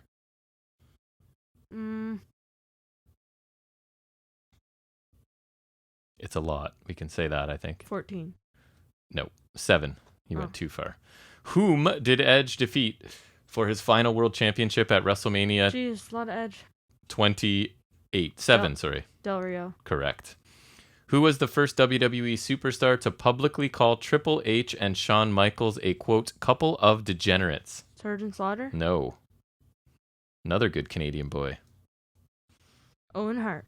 Close? Bret Hart. Correct. What are the two words that Degeneration X had for you during the Attitude Era? Suck it. Nice. Thanks, WWE Trivia Deck. Yeah, that one was so good. Which former WWF superstar was known as the Ultimate Opportunist? Edge. There seems to be a recurring theme Edge? here. Which legendary team set a record with a 16-month-long WWE Tag Team Championship reign? I know this one. Demolition? Yes, that give you a hint because it's from my era. No, They had it forever. I knew that they were, and then New Day broke it, so I didn't know which one that was. Right. I see what you mean. Yeah. Either answer. Whom did Randy Savage defeat to become the Macho King? I should have known this, but I did not. George the Animal Steel? No, obviously. Junkyard Dog? Right era-ish. A little bit later. Proud American fella. Jim Duggan. Correct. Which WWE superstar is known as the Lunatic Fringe? Dean Ambrose. These are boy. Wildly ranging in degree of difficulty, I would suggest, right? That's probably the only issue. Which legendary WWE tag team defeated The Shield at WrestleMania 30? Do you mean that The Shield defeated? Sorry, is that what it was? Yeah, or that's the... Defeated The Shield at WrestleMania 30. They won, but it was Kane and the New Age Outlaws. No. It was the New Age Outlaws, it says, and it says that they... And Kane, and the Shield won, with a double, triple powerbomb. power So again, Jack knows more than WWE. Yeah, it was a double, triple powerbomb. Are you confident? Yes, absolutely. I will pull up a clip of them powerbombing the New Age Outlaws. We'll let the listeners fact check you, because I believe you more than these cards. Yeah. Who won the corporate Royal Rumble Shield on are Raw? undefeated at Mania. China. Correct. What blew up in Dean Ambrose's face at TLC 2014? TV monitor. Correct. Which legendary boxing champion served as a special guest referee outside of the ring during the WrestleMania 1 main event? Muhammad Ali. Correct. You're on a hot streak now. Which Intercontinental Champion was tied up by Dean Ambrose and forced into signing a match? Wade Barrett. Correct. Surprised. Who defeated Seth Rollins to become the first WWE Universal Champion? Finn Balor. I knew that one. Very good. You Keep crushed. going. You want to do one more since you're on a roll? Do like another card. Yeah, one more card. That's what I meant. Oh, okay. All right. How many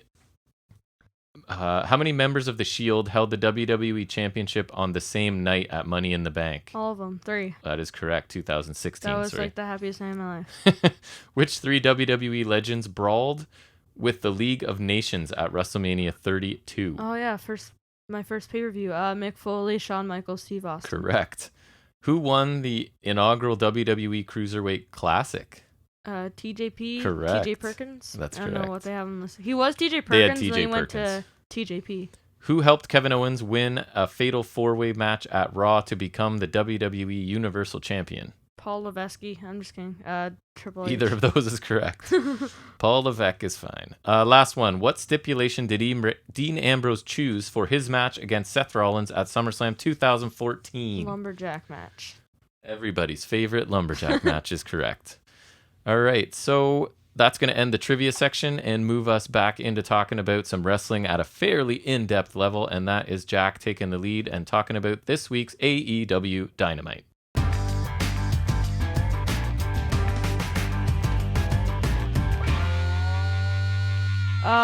Right, so we started this show with the Jon Moxley, Carl Anderson IWGP US Championship match. And Dynamite's normal entrance ramp is back into effect, the slanted one that does not go up to the ring. So that your boy can ride a skateboard down it, maybe. Yes. So this is basically just a quick opener. There was some solid action and definitely good crowd popper with Mox involved. For sure. Notables were, so there was a brawl to start with Gallows and Kingston brawling, and they brawled through the crowd during the start of the match, kind of getting them out of the equation. Right. Stare off and a bit of a strike exchange with heavy Mox chants from the crowd. Mox clotheslines Anderson over the top rope. Mox rams Anderson into the barricade, and a suplex on the ramp by Anderson, a reversal to Mox's attempt, I believe. Rapid punches in the corner of the barricade by Mox. Single leg dropkick to knock Mox off the apron by Anderson. There we go. Spinebuster by Anderson for 2, signature move of his.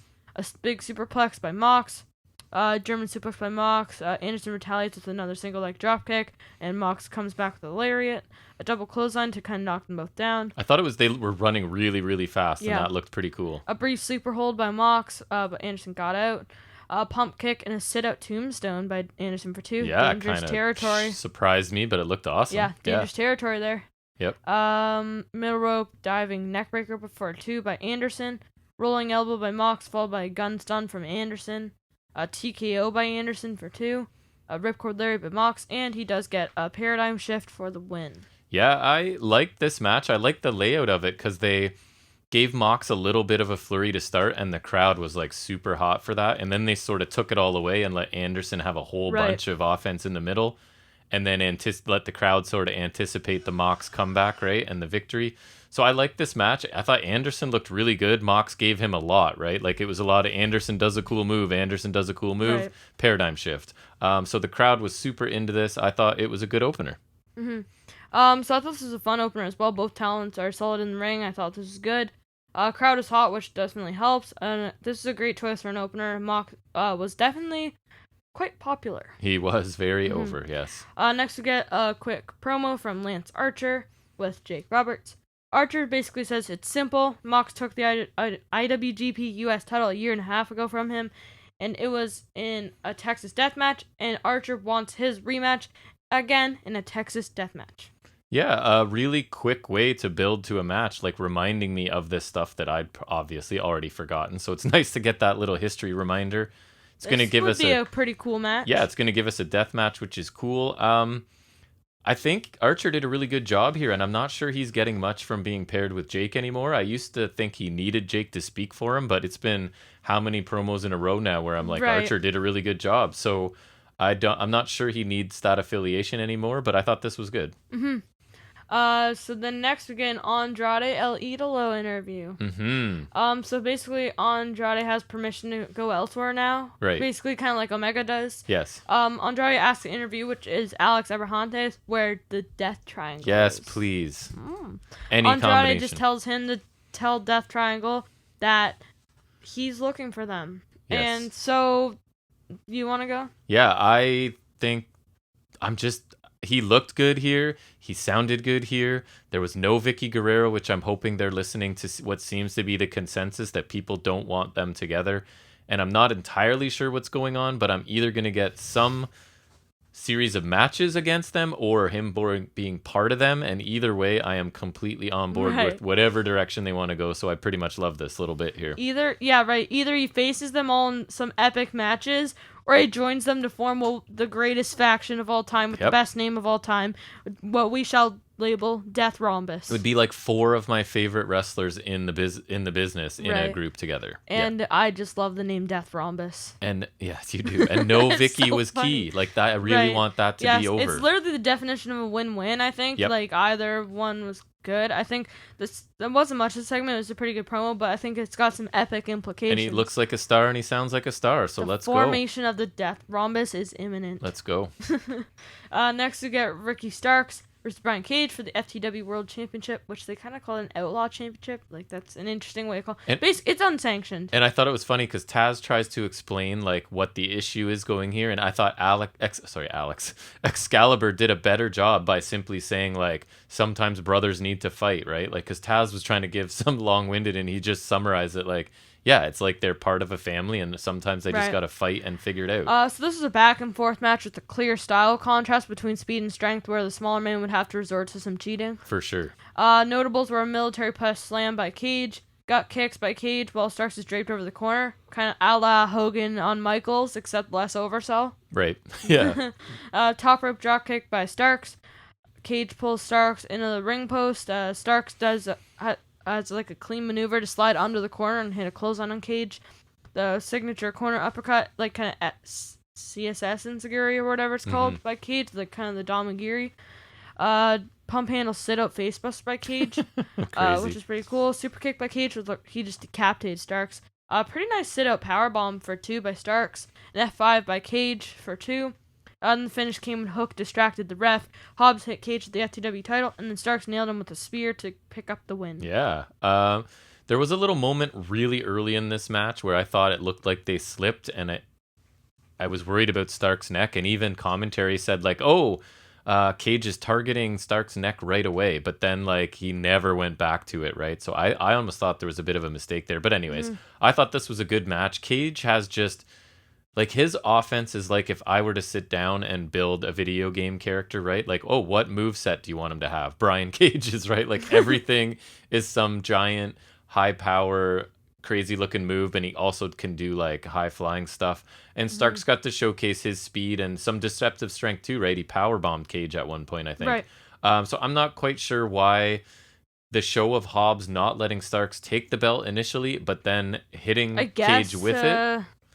What was the point of that? I don't know. To fool Cage? I guess. But was he even paying attention at that point? I don't remember. But anyways, the finish made sense to really make the division between Cage and the rest of Team Taz completely clear, right? Like, it's clear that that's over. It's irreconcilable.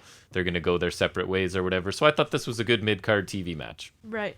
So I thought this was pretty good. I feel like they could have done a little better. But honestly, I was expecting Cage to win, but I'm fine with Starks winning. I feel like they have room to do a rematch if they want to, which is cool. But overall, a good TV match, like you said. Made sense that Starks would need to cheat to win because Cage is just a beast. That is correct. Yeah, he sure is. Next we get Cody. Okay. Yep. He goes on commentary. He just basically says he understands the Black wanted, but you don't do it by kicking an old man. He grabs the mic and heads to the ring because he has to do it. Double promo.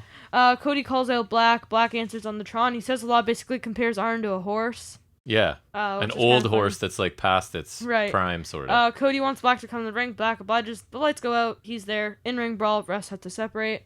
I thought this was good enough. I guess it furthers the feud a bit. I wasn't a huge fan of Cody getting separate promos, but he did good. Yep. Black's was kind of funny, but the segment wasn't much. I wish Black was involved in a better feud, but I thought Cody did pretty good. I think we were kind of talking about it already. You did kind of mention like he was a little more angry and a little less focusing on himself, which I mean that's good, but still I kind of want Black to do better. Yeah, I like this significantly more than you. I thought that both of these guys did a really great job, and yes, I am complimenting Cody. I'm going to try and be fair. I thought he was excellent, and his like barely controlled rage plays really well up against Black's like calm, methodical mind games. Like he knows how to set Cody off by like attacking one of the elder statesmen that he respects and loves, and like basically his reason is like, I've looked into your guys' eyes and you just don't have it anymore. So I need to put you out of your misery, like that horse that you grew up with and loved, but that horse is now old and doesn't have it anymore. So I liked his promo, and I thought it felt like what The Fiend and EC3 try to do but fall short of, right? Use metaphors and other figurative language, but still have a point that people can see. I think Bray did good with that before WWE got their yeah, when it was him. I know what you mean. But so this old horse you've loved for years has gotten old and needs to be put down. I thought this was a pretty great segment, and I like that the roles they're each playing. That Black is just messing with Cody's head, and he knows how. And the black and white clothing, it's kind of like the good and evil. And Cody can't help but fall for it, right? He's just enraged. So I like this a lot. Oh, next we get a Tully Blanchard interview, and Proud Powerful kind of are waiting for him. Yep. And they fake out an attack on Tully and say next time it won't be fake, and they laugh at Tully and tell him to get his boys. And I really like this because like instead of actually attacking him and just like whatever, it was an attack, they kind of like messed with him, which I thought that was kind of cool and like just a nice change of pace. Yeah, I thought it was really short. I thought it was fine too, and just more attention to Santana and to Ortiz I'm fine with, right? Because I think they're kind of like underused. That this wasn't like your typical they beat up you, like kind of payback thing, just kind of like mind games. Because they've set up the possibility that beating them is like a real possibility because it happens all the time, but this time they're going to stop short, right? So yeah, It was good.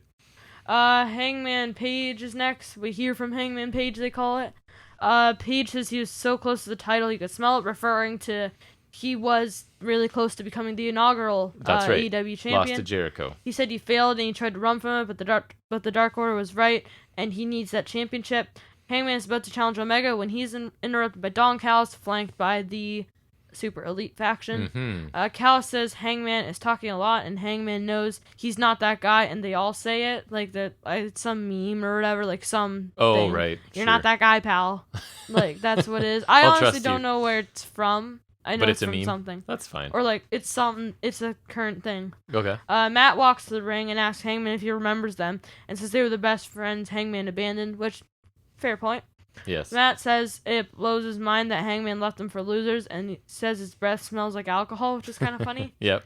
And he says Hangman's the next great wrestling tragedy, which that was. Woo. Yeah, that was. I like this though, because like this, it really does show you that this storyline's been just in the making. Yes, because there is over a year, maybe. Like Page with his lack of confidence and the drinking, like maybe he is on pace to be another wrestling tragedy. And right? like just like the whole he and Omega were teaming, and like then he kind of screwed over the Bucks because he was kind of insecure. Like FTR like this whole thing's been building for so long. Subtle stuff, character work. Yeah, they kind of like they were doing really good building, and when Omega and Page were teaming, then they kind of took a break. Remember, like Mox was attacked in like the Hangman position. Yes, like even that, and like then there's been like the subtle building in the past few weeks. Like it's been really good. It's good stuff. Hangman punches out Matt.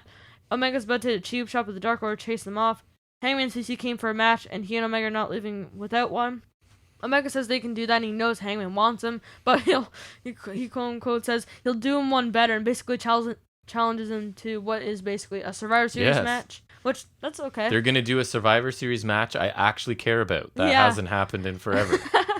Hangman says he doesn't want that match, but he won't back down, and he agrees. But Hangman says if they win, he gets a title shot, and the Dark Order get a tag title shot. I really hope he's referring to Grayson and Uno. I love that, too. He takes care of his friends, right? Gets them a title shot. I really hope he's talking about Grayson and Uno, because that would be my first choice. But them versus the Bucks, that would be so amazing. It would. Even Reynolds and Silver would be kind of cool. Yeah, I like them, although I wouldn't buy them as much winning. Omega says Omega says if they win, they don't get title shots, and Hangman loses a shot. So basically, this is kind of what I would imagine an eliminator match being, kind of for Hangman, right? Yeah. Omega says Hangman is afraid to fail, and if Hangman's cool with it, so is he. Hangman says the Dark Order doesn't back down, so he agrees, which kind of implies he's in the Dark Order now. He kind of did say that like he referred to them sort of all as a collective. But, I mean, that's fine. He's basically like with them always. So. Yeah. Thoughts? I mean, I think this is fantastic, and one of my notes is like, how did we get to the point where it's basically the Elite working with the Dark Order, and I love it, right? Like, if you had told me that's where we were going when AEW started, I would be like, okay, bud. But Kenny is playing this right, like he's challenging Page's toughness, but in reality, he's terrified of facing Page, so he's doing whatever he can to get Page's title shot to go away. He knows that Page can't resist, and he puts this plan in motion. It's great stuff. Like, wrestling can be really fun. Hangman's also insecure too. He's kind of afraid, but then Omega's like able to mask his kind of. And wrestling can be really fun, and you can care about characters when things are done right. I find this whole story like a breath of fresh air, and I pretty much love all of it. Yeah, it was really good. I like this. Again, good promo work from Hangman and the Elite. And I like this match because it should feature a lot of great talent, and it's a really cool way to kind of like prolong the Hangman Omega match. It'll be a fun match, for sure. Yeah, it'll be a really cool match. So obviously the Super Elite's going to be Omega, Bucks, Good Brothers. Yes. And so for the Dark Order, I want Hangman, obviously, then Grayson and Nuno, and then Reynolds and Silver, obviously. I think. Colt Cabana. No, thank you. Or 10 and 5. Yeah. Although 5 would be an easy elimination. I'd like Silver, Uno, Grayson, and I don't really care who the fourth is. I would say. And Paige, obviously. So Paige, then Grayson, Uno, Silver, and then either 10 or Reynolds. Yep, that's fine. Yeah. So next we get a Chris Jericho interview. Jericho says he'll get what he wants, doesn't care what MJF throws at him.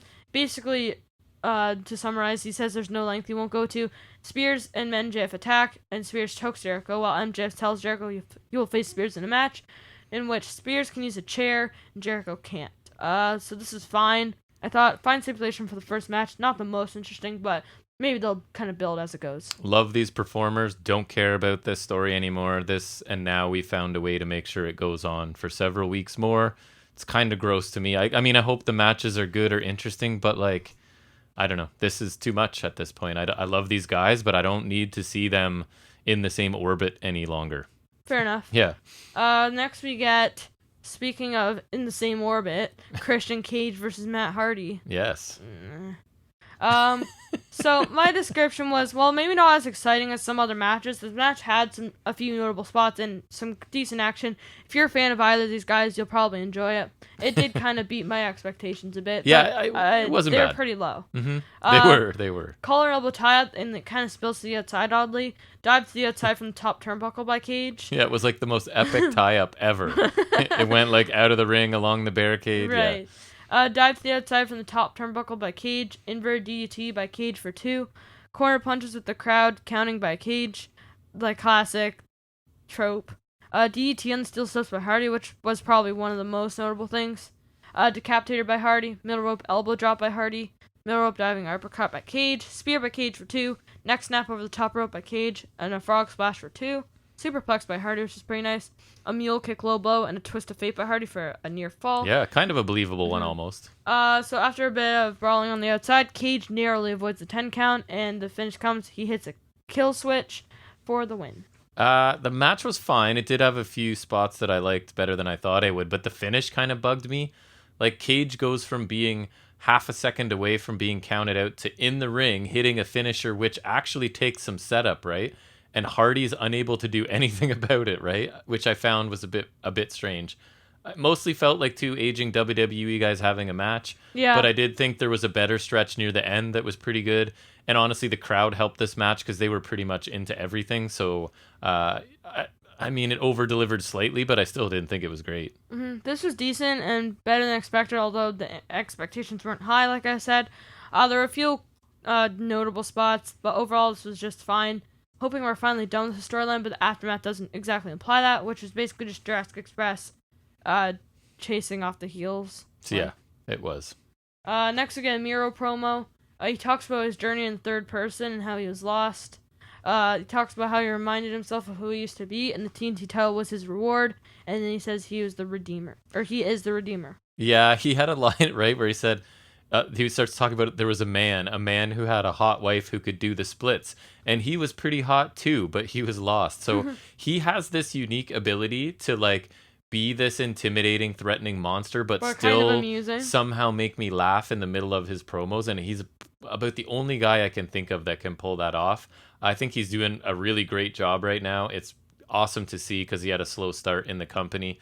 And I would love to see AEW crush WWE with guys like Miro and Andrade and Aleister Black, along with like young guys Even they're Mox, developing like 'cause- Allen and Jungle Boy and all that, right? That combination. So yeah, I like this. I thought this was another good promo by Miro. He was serious but a little humorous as well, which is good. The new team title is good. It's a white strap with that kind of green updated, right? Highlights instead of the red. It looks good, but I like the previous one better. But it could tie into his God's favorite champion aesthetic with the white strap. Then I guess that's smart, right? Yeah. So next we get Britt Baker. So there was a strong reaction for Baker, but I don't think they have to turn face though. She can kind of be a lovable heel. Maybe. I wasn't sure after this. I don't really. She can be. I'll talk about that after. Yep, go ahead. Baker says she has dealt with more than a table, referring to the unsanctioned match, and she's not afraid of Rose. Baker says what is daunting is keeping Nyla relevant, which is I do funny. like that she keeps finding ways to mention that match too, right? Because it was amazing, and she's like living off of that one match, basically. Baker says Vicky will always be relevant with her last name, which kind of got a crowd There were reaction. some good shots fired here, yep. Unlike Nyla, and the title isn't going anywhere. And then Rose kind of cuts a quick promo while watching Baker on a monitor. I didn't really get anything from that. What were your thoughts? I thought this actually does kind of bury Nyla a little bit because Britt's pretty much 100% right about everything. And I'm not sure what Nyla and Vicky really can do about it, to be honest. So Vicky and Nyla got a little bit of a reply, right, as they were watching TV in the back, which I didn't think was much of anything. Britt was really good here. She got some good shots at both Vicky and Nyla. And then she also got over some of her own accomplishments, as she tends to do. I'm confused a little bit, either was she's being positioned as a babyface or not, or if the crowd's reaction and Britt's interactions with them just misleads me, because Nyla and Vicky are such heels, and the crowd's cheering Britt. So maybe I'm they trying they really don't like Nyla, because I don't love her. I'm trying to figure out where it's going. So I hope Britt stays heel, but even if she is a babyface with an edge still, then I'm okay with it. It could work because she's that good, right? But I'm not quite sure where this is going, but I thought it was good. Oh, this was good promo. Baker had some clever lines as usual, and the crowd was firmly behind her. Definitely felt less heel, but I wish she was still heel. They could play her off as an anti-hero if they're smart, though, which the AEW is. I would be okay with that, although I would obviously prefer her as a heel, but I think that would be fine if they were really... I'd be okay with it, too. The crowd's behind her. They'd probably execute it well. Rose's little bit was fine, but nothing notable. No, I agree. Literally, I didn't know anything from it. No, it was just them, like a 2-sentence reply, basically. John Moxley promo, it was funny. They were pointing at the camera, even though she was on the monitor. Why didn't they point at the monitor? But so we get a Mox promo. Mox says he survived Archer twice before, and Archer wants to end his career. Mox says he's not the hunted, he's the hunter. And Mox says Archer will be Texas Brad. I guess he's from Texas. I didn't know. And he'll be Texas dead. I thought this is another good promo for Mox. This match should be pretty good. Yeah, Mox sort of helps me because he's focusing on like the lengthy history he and Archer have together in other promotions. I think they even faced Fyter Fest last year was Cage, but which is and even talking about New Japan, because that's not something WWE wants to do, right? Is talk about people having feuds in other places. They'll mention someone, they're a former IWGP champion, but that's basically it. And he puts Archer over as like a relentless monster, and Mox is just a pro on the mic, right? He may not blow you away with every promo. Some of them he will for sure, but he's never going to make a mistake, right? And he's always going to try and make the other guy look good and build the match. So I thought this was another solid promo from him. Next we get Sammy Guevara versus the debuting Wheeler Yuta. Who is surprisingly aligned with the best friends. Right. Right. I was like, must have developed on Dark or in previous places. Yes, it was on Dark. He had a match last week on Dark, I think, and then Dark Elevation this Monday. And you were asking me about Yuta because I've seen him a bunch on a couple indie things and in ROH. Right. And his gimmick there was basically that he's like a technical wizard. He calls himself the decoder. So he basically figures out your strategy and whatever and comes up with the counter strategy. So I don't know if he's carrying that gimmick on here, but he is a technical guy. Blade and Bunny are in the crowd. Yeah. And so this... right? Like, okay. So that's still a thing with the best friends, I Yep. guess. Yeah, of course. Basically, a short and handsome match to showcase the bigger star with some good action, decent competitiveness from the other guy. Yep. I thought power slam and a standing shooting star press by Guevara after he kind of did the Andrade thing, except he missed the standing moonsault. Right. So he hit the shooting star. Yuta gets the knees up on a diving shooting star. Middle rope dropkick by Yuta. German suplex by Yuta. Diving splash by Yuta. Chops and a back body drop by Guevara. Springboard cutter by Guevara. And the GTH, the go to hell That looks by cool. Guevara for the win. I thought this was a good little match. Yuta looked good for what You'll he see why I'm laughing in a second. I'd like to see more from him before I make my opinion, because I haven't seen a bunch and from commentary tried pretty hard to put him over, right? I could have liked this a little longer, but it was good for what it was. Guevara was as over as ever and got a solid win here. It's funny you said good little match, and I laughed because mine is this was a nice little match. To get Sammy a win, get Yuta some exposure. Wait, it's a one-word difference at least. Yes. Get Yuta some exposure on TV with commentary saying a bunch of nice things about him. I think Yuta got about the right amount of offense, it felt like to me. A solid match. And like you said, the crowd reacted really well to Sammy, which this was a really good crowd, I thought, for this show. Next we got QT Marshall in the factory. QT just got mad at Tony for some reason. Pour a protein shake on him. Whatever. Don't care. Lame. Yeah, Boring. what was QT so angry about away? He said Tony was crazy about after he beat Cody in that tag match, but that's just... Was that heel logic, I guess? I don't know. This was completely pointless. Kind of boring. I truly have no idea what this accomplished. Stop the QT Marshall experiment, please. It's over. It's dead. I think they killed it last week. Yes. Although it's still trying to... It hasn't quite died yet, but it's there. I thought this was just a waste of time. Right. Not that it wasted much time, but a waste of time nonetheless. For like the minute, 86 seconds minute or whatever it existed was. or whatever. Yeah, it was a waste of time. Next we get Penelope Ford versus Yuka Sakazaki. Right. Basically a short match where a reliable star was used to put over a returning star in a back and forth contest. Yes, nice. Thanks. Cartwheel from the top rope and a running dropkick by Sakazaki. That was nice. Springboard cannonball to the outside by Sakazaki. I'll call her Yuka actually. Ford chokes Yuka on the middle rope. Strike exchange. Suplex by Yuka. Rolling snapmare kick by Yuka, followed by clothesline. Sliding clothesline for 2. Corner high kick by Sakazaki. Diving back elbow for 2 by Yuka. 2 pump kicks for a 2 count by Ford. A hammerlock airplane spin thing. That was pretty cool, Sakazaki actually. kind of into a face buster. Yeah, just releases her, right? Right, and she hits her magical girl splash, which is basically springboard twisted bliss. It is, from the for middle. The win. Thoughts? I kind of had trouble getting into this for some reason. It could be because I know nothing about either one of these women, and Ford's been with the company a long time, but they've done zero to teach us anything about them. So yeah, but she's pretty good. She's with Kip Sabian. Yuka did some cool stuff, but again, no story, no stakes, so this was just fine for me. I thought this was another fine little match. Sakazaki was clearly the one they wanted to showcase, because I thought Ford didn't get a ton of notable offense. I agree. I wasn't as into this as the other one, because both were short, but it was a fairly simple and straightforward match. A fine addition to the show, I thought. Yeah. Darby Allin versus Ethan Page, the coffin match. First ever anywhere. Yeah, well, technically, we've seen many casket matches. Yeah, no coffins. No coffins. I don't think Vince likes that word. I don't know why. Because I guess death. I guess. Coffin. But casket's not much different. Yeah, but maybe just thinks it sounds just better. The word, I guess. I don't know. Darby's once again able to skate down the ramp. Yeah. Yes, you like that. I forgot how much I like that. You do like that a lot. I do enjoy And it. you're not a skateboard kid or anything. No, I you just think he it's looks cool. like a It is badass. unique, right? He looks cool. He just looks like a badass. Yep. So this is a brutal grudge match where the ring was literally taken apart. Some pretty insane offense using the steel steps and even a ring turnbuckle. Yes. And just a really good way to settle this match or this feud if this is the end. Yep. Darby hits a springboard coffin drop with the steel plate on his back. Which he then takes off, which I thought was before weird. hitting a suicide dive. Yeah, that was using his back, too, on the suicide dive. Yeah. So just leave it on. Scorpio Sky pops out of the coffin and attacks Darby. So I love that Sky was hiding in the coffin. It brought out Sting, and And then it almost felt like there was 2 matches, right? Because they focused on them brawling. They did focus on them a bit as they were brawling through the crowd. Yeah. Paige is unhooking a turnbuckle. Right, like why is he taking all this time? But they end up using it, so yeah. I'm okay with it. Paige slams Darby face first on the stairs, which she has brought into the ring after a commercial break. Paige uses the turnbuckle hook to hook on Darby's necklace and just pull him to the mat. And it snaps the necklace and the whole deal. Right. It looked pretty good. The crowd definitely responded. But Paige will come to regret that as he gets fish hooked with the turnbuckle hook. Like full on Darby. In his mouth. Looked really good.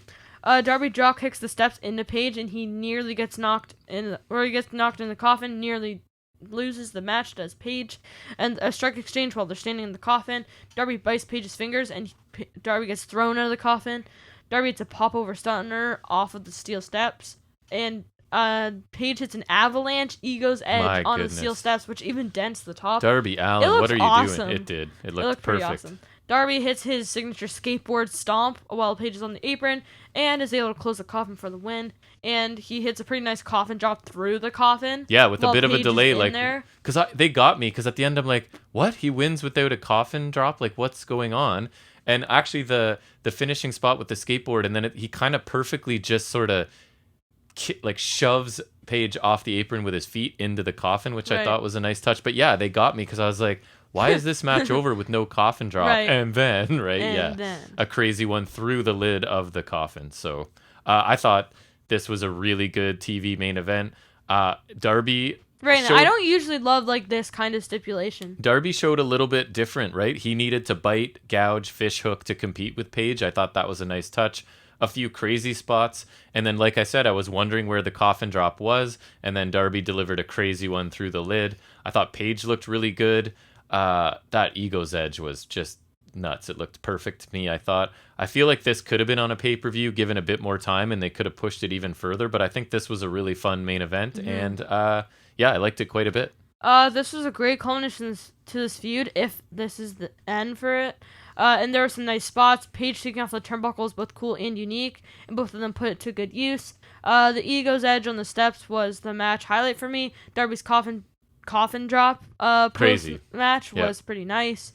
Overall, a good match. It was good despite the notoriously not great stipulation. Like, I'm not usually a fan of these. No, it was good. But it was good, and a great main event. I guess one of the things, they didn't do a million, like, he's almost in, and they almost closed the lid, and they didn't do a ton of that, right? It was just an ODQ match, right? Then he just kind of... Yeah. Thoughts on the show? Overall, by far the best wrestling TV show I watched this week. Specifically, NXT really disappointed me, and I'll get into Impact later in the show. Right, because NXT's been on I've liked it better than AEW a bunch of times lately. So last week I think was close. But I was happy to enjoy this show. In ring, I enjoyed the opener, Cage Starks match, and the main event. Hardy, Cage, Sakazaki, and Ford were fine. Guevara Yuta was a fun, almost enhancement match. Segment-wise, Britt's interview was good. Miro's package and Archer's segments were good. Jericho MJF wasn't bad. It just no longer interests me at all. Mm-hmm. They were fine, though. QT's segment was a waste of time. Mox cut a nice promo. Andrade's segment and the Hangman Elite Dark Order stuff were the highlights for me for sure. So I thought this was a good, not great episode of Dynamite, and I gave it a B this week. Some entertaining stuff for sure, but not top to bottom entertainment like some of their weeks are. So a good show, my favorite show on a not very strong week of wrestling. So a B for me. Mm-hmm. Overall, another good show from AEW. Might be a little above last week for me. Yeah. I've been enjoying these TV specials so far. We got 2 more. That's right. No, we got 1 more. No? 2 more, I think. 2 more. Fight for the Fallen. Yep, so we got 2 more, so I'm pretty happy about that. Mox vs. Anderson was a fun opener with 2 good talents, and the crowd was hot for Mox, which is cool. Like, that always helps a match. Andrade's interview sets up a dream scenario where either he faces Death Triangle series of insanely awesome matches, hopefully Phoenix is back, or we get the formation of what will be the greatest faction and faction name of all time, Death Rhombus. Yes. Which I don't know why I find that name so amusing. You do love it. It's just, I think Rhombus sounds funny. It does. Cage versus Starks was a good TV match. I think they could do better given another chance, but I liked it. Cody's promo was better than usual, and it is nice when he's just not focusing on himself. Right. But I wish he'd just gone in the ring instead of having to go to commentary as well, because I would have liked, like, he's just, like, angrily rushing down to the ring. I think that would have done just as well, and then he didn't need to go to commentary, you know what I mean? Yes. Hangman's promo was good, and the elimination tag between Super Elite and the Dark Order should be awesome. And with Hangman's touch on the balance, there are some pretty high stakes. Yep. Obviously, we know who's going to win, but still high stakes, right? Yes. I thought Miro and Britt Baker both cut good promos. Baker's definitely leaning towards the face, which I'm not super thrilled about, but she's awesome regardless. Guevara vs. Yuta was a fun, short TV match and a solid mainstream debut for Yuta, because I feel like this is like the first big mainstream place he's really been in. Sakazaki vs. Ford was solid, not quite as good, but a decent return for Yuka. The main event coffin match was great, and I don't love coffin casket matches that much, but there's a lot of creative offense, brutal offense, a good feud behind it, and like you said, not a lot of like the coffin try to like put like kind of like the strap match. There's a lot of like trying to tap the corners, like that kind of thing. And a lasting final image of him crashing through that coffin, right? Overall, cool. Good show. Overall, better than last week. So I don't know. I liked it probably more than you. I might go with another A-. Nice. That's good. I'm glad you enjoyed it.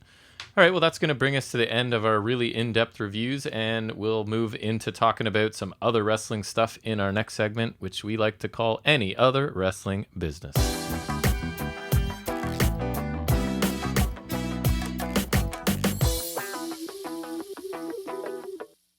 So I think we'll start out with some Impact Wrestling, perhaps. And this show is the go-home show before this Saturday's Slammiversary pay-per-view, I guess tonight's Slammiversary pay-per-view. So the show begins with a recap of the Don Callis, Sami Callihan story last week, where Callis basically faked an attack by Sami to have him arrested before the contract signing, in the hopes that Sami would be unavailable for the match against Omega. It backfired. Sami revealed that Callis has used Johnny Bravo to act as Sami in the security video, and that Callis was using as evidence, so the whole thing kind of got thrown out, and Sami will be available for the match, obviously. So that's where we stand with that. We do get Sami speaking as the show sort of properly starts here, and he gets the first segment talking about that he challenges Omega to make their match at Slammiversary a no DQ match as well. Again, that's something that would definitely favor Sami Callihan a bit more. That's in his wheelhouse more than Omega a little bit. He asks if Kenny will be the best bout machine or the best biatch machine, basically, as you would say. Omega has a no DQ date with the devil, he tells him. I actually thought this was a pretty cool promo. Sami has really good intensity and energy, and he's just really comfortable in this character. Although it's almost like he's a bit of a babyface here, right? Because we were talking about it, he's representing Impact, so he's the one they have to sort of get behind, because at least if he wins, the championship's back on an Impact wrestler. So that's a little bit of an odd thing to notice, but I would be more interested in a straight-up match between the two, because Sami's kind of done the whole DQ stuff to death, but because you were saying like kind of like they're both kind of dirtbags, but Sami's their dirtbag, right? So yeah, they just want the belt back with Impact at this point, I think. So that's the angle they're going with. Could be still an interesting match, although the DQ definitely favors Sami Callihan. I guess that might be the point. Do you think they're going to take the belt off him yet? Not with Callihan. But yeah, it doesn't seem like it, although they could be setting up a way for it, right? I feel like they could set up Moose's redemption to Bound for Glory. Yeah. And then have him reclaim the belt for them at the biggest show. It's just all heel stuff again, right? It's kind of weird to me. But anyways, that's possible. I feel like Moose is a better I do too. investment. So I feel like they should. That would be my choice as well. I could kind of see them doing this, but not as much as I could see them. Like, I would have thought Moose, like back at whatever it was called. So I don't know if they're coming back to Moose or what the plan is, but I guess we'll find out. So the opening match on this show features Tenille and Caleb in a tag team match, taking on Jordan Grace and Rachel Ellering, as these sort of been Tenille looking to kind of drive a wedge between Jordan Grace and Ellering in the hopes of getting a tag team partner. So it looks like she's unable to find any tag team partner other than Caleb, so that's where we're going with this one.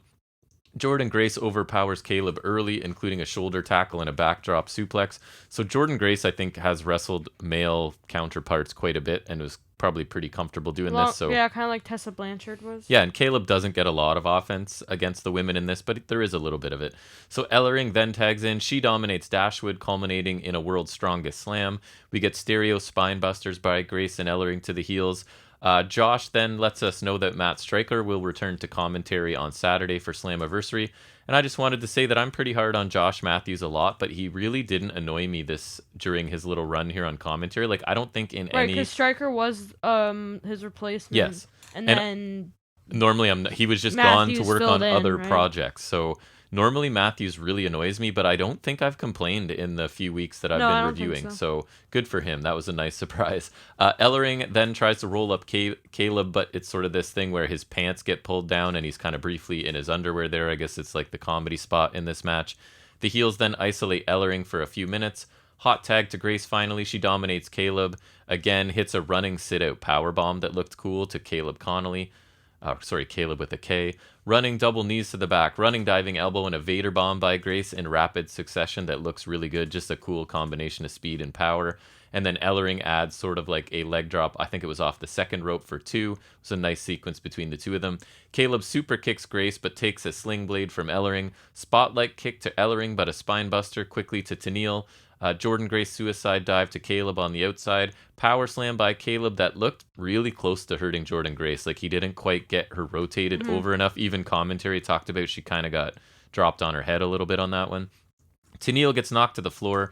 Rachel and Grace hit like an assisted pendulum Iranagi. So basically, Caleb's feet are up on Rachel Ellering's shoulders, and then she sort of initiates the motion, and it's basically like a big Iranagi for the win. I thought this was a really good opening match. Grace worked really well with Caleb. The final few minutes of this were pretty action-packed. It did get a decent amount of time by Impact standards, and I thought that this was a fun opener. Looking back, might have been one of the stronger matches on the show. What did I watch? Oh, yeah, I got to watch the main event. Yeah, you watched the very underwhelming, shall we say, main event. But I forgot you caught a bit of this with me. I caught the main event, maybe something else. I feel like I caught something before that. I think you did too. We'll find out. It'll be a little experiment here. Sammy talks more about Kenny Omega as highlights of Kenny are sort of mixed in with a voiceover in this package. Kenny is about making money and taking from wrestling, Sammy says. It's no coincidence that Callis targeted Sammy out of everyone at Impact. Callis knows the damage that the Death Machine can do. And I thought this was another fine promo, but I'm not sure we needed a second Sami Callihan promo within the first basically 3 segments of the show. So I thought a bit of an odd choice. I don't know why this couldn't have all been put in one or at least spaced out, but he did a good job here, I guess. We then get a Deonna Purrazzo video highlighting her accomplishments as she tells us how she's dominated the Knockouts division while compressing necks and cracking arms. I actually think this was a recap of a previous promo. She will now do it all on her own forever. Her empire's not going to fall yet. She can do it all by herself without the help of Kimberly and Susan anymore. Basically, she's unstoppable. Then they throw up a brief recap of Gail Kim coming out to tell her that she will face a mystery opponent at Slammiversary, and that is still the case. Right, and they did kind of tease it, right? They do. It's coming up right here, I think. So then it switches to live now, and Purrazzo's sitting with Scott D'Amore, about to sign the contract for the match at Slammiversary. D'Amore speaks sarcastically to her about the clauses in the contract. Purrazzo gets mad, goes over her credentials again, even throws in she beat Taya and don't even know where she is anymore or something like that, right? A little shot there. And she talks about the massive effect that she's had on the Knockouts division and on Impact in general, which I don't really disagree with anything she's saying. She gets mad and just sort of signs the contract out of spite. D'Amore says that things can be a hot mess, wink, wink, around here. But Slammiversary will be a great match. Twice, because they also tease it for for Cardona. They come back to it later, yes. Deonna wants to know who it is that she's going to face. D'Amore says no, and sort of at the last minute, Tommy Dreamer pokes his head in to end the segment. I thought Deonna was great here. I don't know what they'll do if she's not the champion. I honestly can't see anyone else as the champion of this division right now. Unless they bring someone in, right? Unless this mystery opponent is somebody worthy. All the things she says here as a heel are pretty true, and she did another great job here with her promo. She's just a complete package professional wrestler, in my opinion. She's fantastic. I don't know what NXT was doing letting her go, but they clearly did not have plans for her. She's awesome. Or then she jobbed at Nia Jax on Jax's return. Yep. We then run down the card for tonight's show as well as Slammiversary. I won't go over it. Everyone can look that up if they're interested in that card. We then get Tasha Steelz with Kiera Hogan versus Havoc with Rosemary. So these two teams will face off for the Knockouts tag titles at Slammiversary. And this is basically your standard mix and match the partners before the pay-per-view rolls around. Very common wrestling thing. Havoc overpowers Tasha to start. Tasha finally hits a neck breaker to shift the momentum. We get stomps and taunts by Tasha before a super kick to Havoc, running punt kick, and Havoc kicks out at 1. Havoc gets back in control with a running knee and a belly-to-belly suplex. Then Tasha goes for a crossbody, gets caught into a tombstone piledriver, and Havoc picks up the win. I thought this match was just okay. A pretty standard knockouts match. I really wish there was some hot babyface tag team for Fire and Flava to have a rivalry with and play off of. I feel like they're kind of being wasted in feuds where their personalities don't get fully displayed. They need a babyface team that they can cut promos off of and play off of in a match, in my opinion, to really get the most out of Fire and Flava, because they're awesome and so much personality and character, but they're it always works better with like somebody to, when there's a clear dynamic. Yeah, and there's not a lot of knockouts tag teams, and they're just kind of going through the motions a little bit. Even worse than like NXT's division. It is, and it started out with a lot, and now there's almost none. Mm-hmm. We then get a recap of Morrissey's recent actions on Impact. He's just been dominating people, including Willie Mack, and it was just a short little hype video. I thought it looked good. It makes Morrissey look further like a monster, which they are definitely portraying him since his arrival in Impact. So a good little package there. Kimberly's backstage sort of pacing. She's disappointed as Susan and not Su Yung come out of the room that she's sort of waiting in front of. And that the idea is that James Mitchell's in there and was supposed to bring back Su Yung, but apparently it's still Susan. Susan says that things didn't go as planned, and that Mitchell had some trouble summoning Su Yung. Leah's surprised that Susan's even aware of Su Young's existence, because that's kind of not how it's been in the past. Right. It's not really how it works. Right. Susan says she's known all along, and grabs Lee by the hair and throws her into the room and makes a face kind of similar to what Su Yung would do. So I was a little bit confused by this. Su Yung isn't here, but Susan is and is aware of Su Yung, and then acted like Su Yung. And so then is Su kind Yung of Su Yung. Su Yung is there, I guess. So is this Su Yung dressed as Susan? Some strange combination of both. I don't know what this is at this point. I guess I'm a little interested to find out, so maybe that means it's effective, but I was a bit confused coming out of this. We then get Macklin back for another squash match against, this week, it's a guy named Cal Hero. So German suplex right away from Macklin, then it's back to his usual basic, intense-looking offense.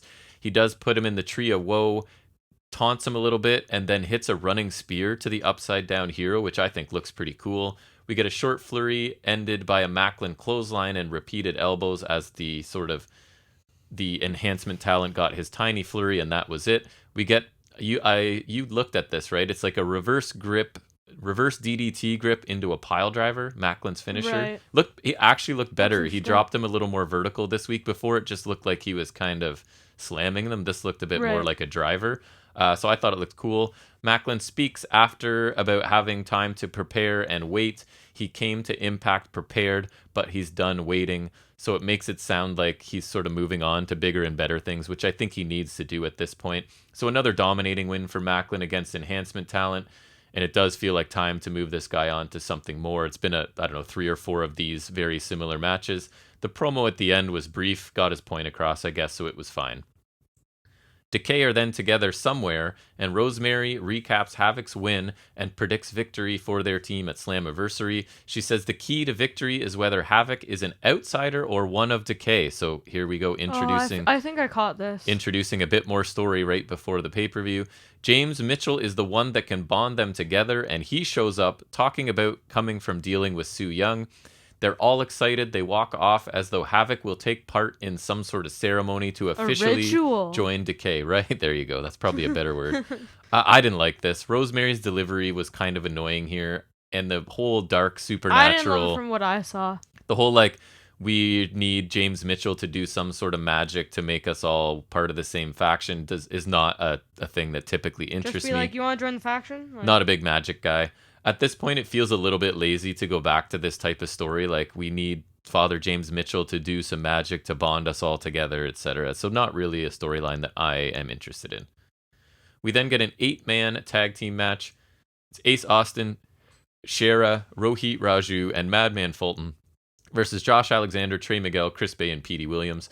So this match is basically all of the Ultimate X competitors coming up at Slammiversary, plus some heel big men who have sort of been involved in the build for this along the way. So we get everybody in one big match here. Really fast-paced action to start between Petey and Rohit, and then Josh Alexander and Ace Austin. Fulton and Austin double-team Trey, leading to Snake Eyes onto Austin's knees in the corner that I thought was a cool idea. Northern Lights suplex by Austin to Trey Miguel.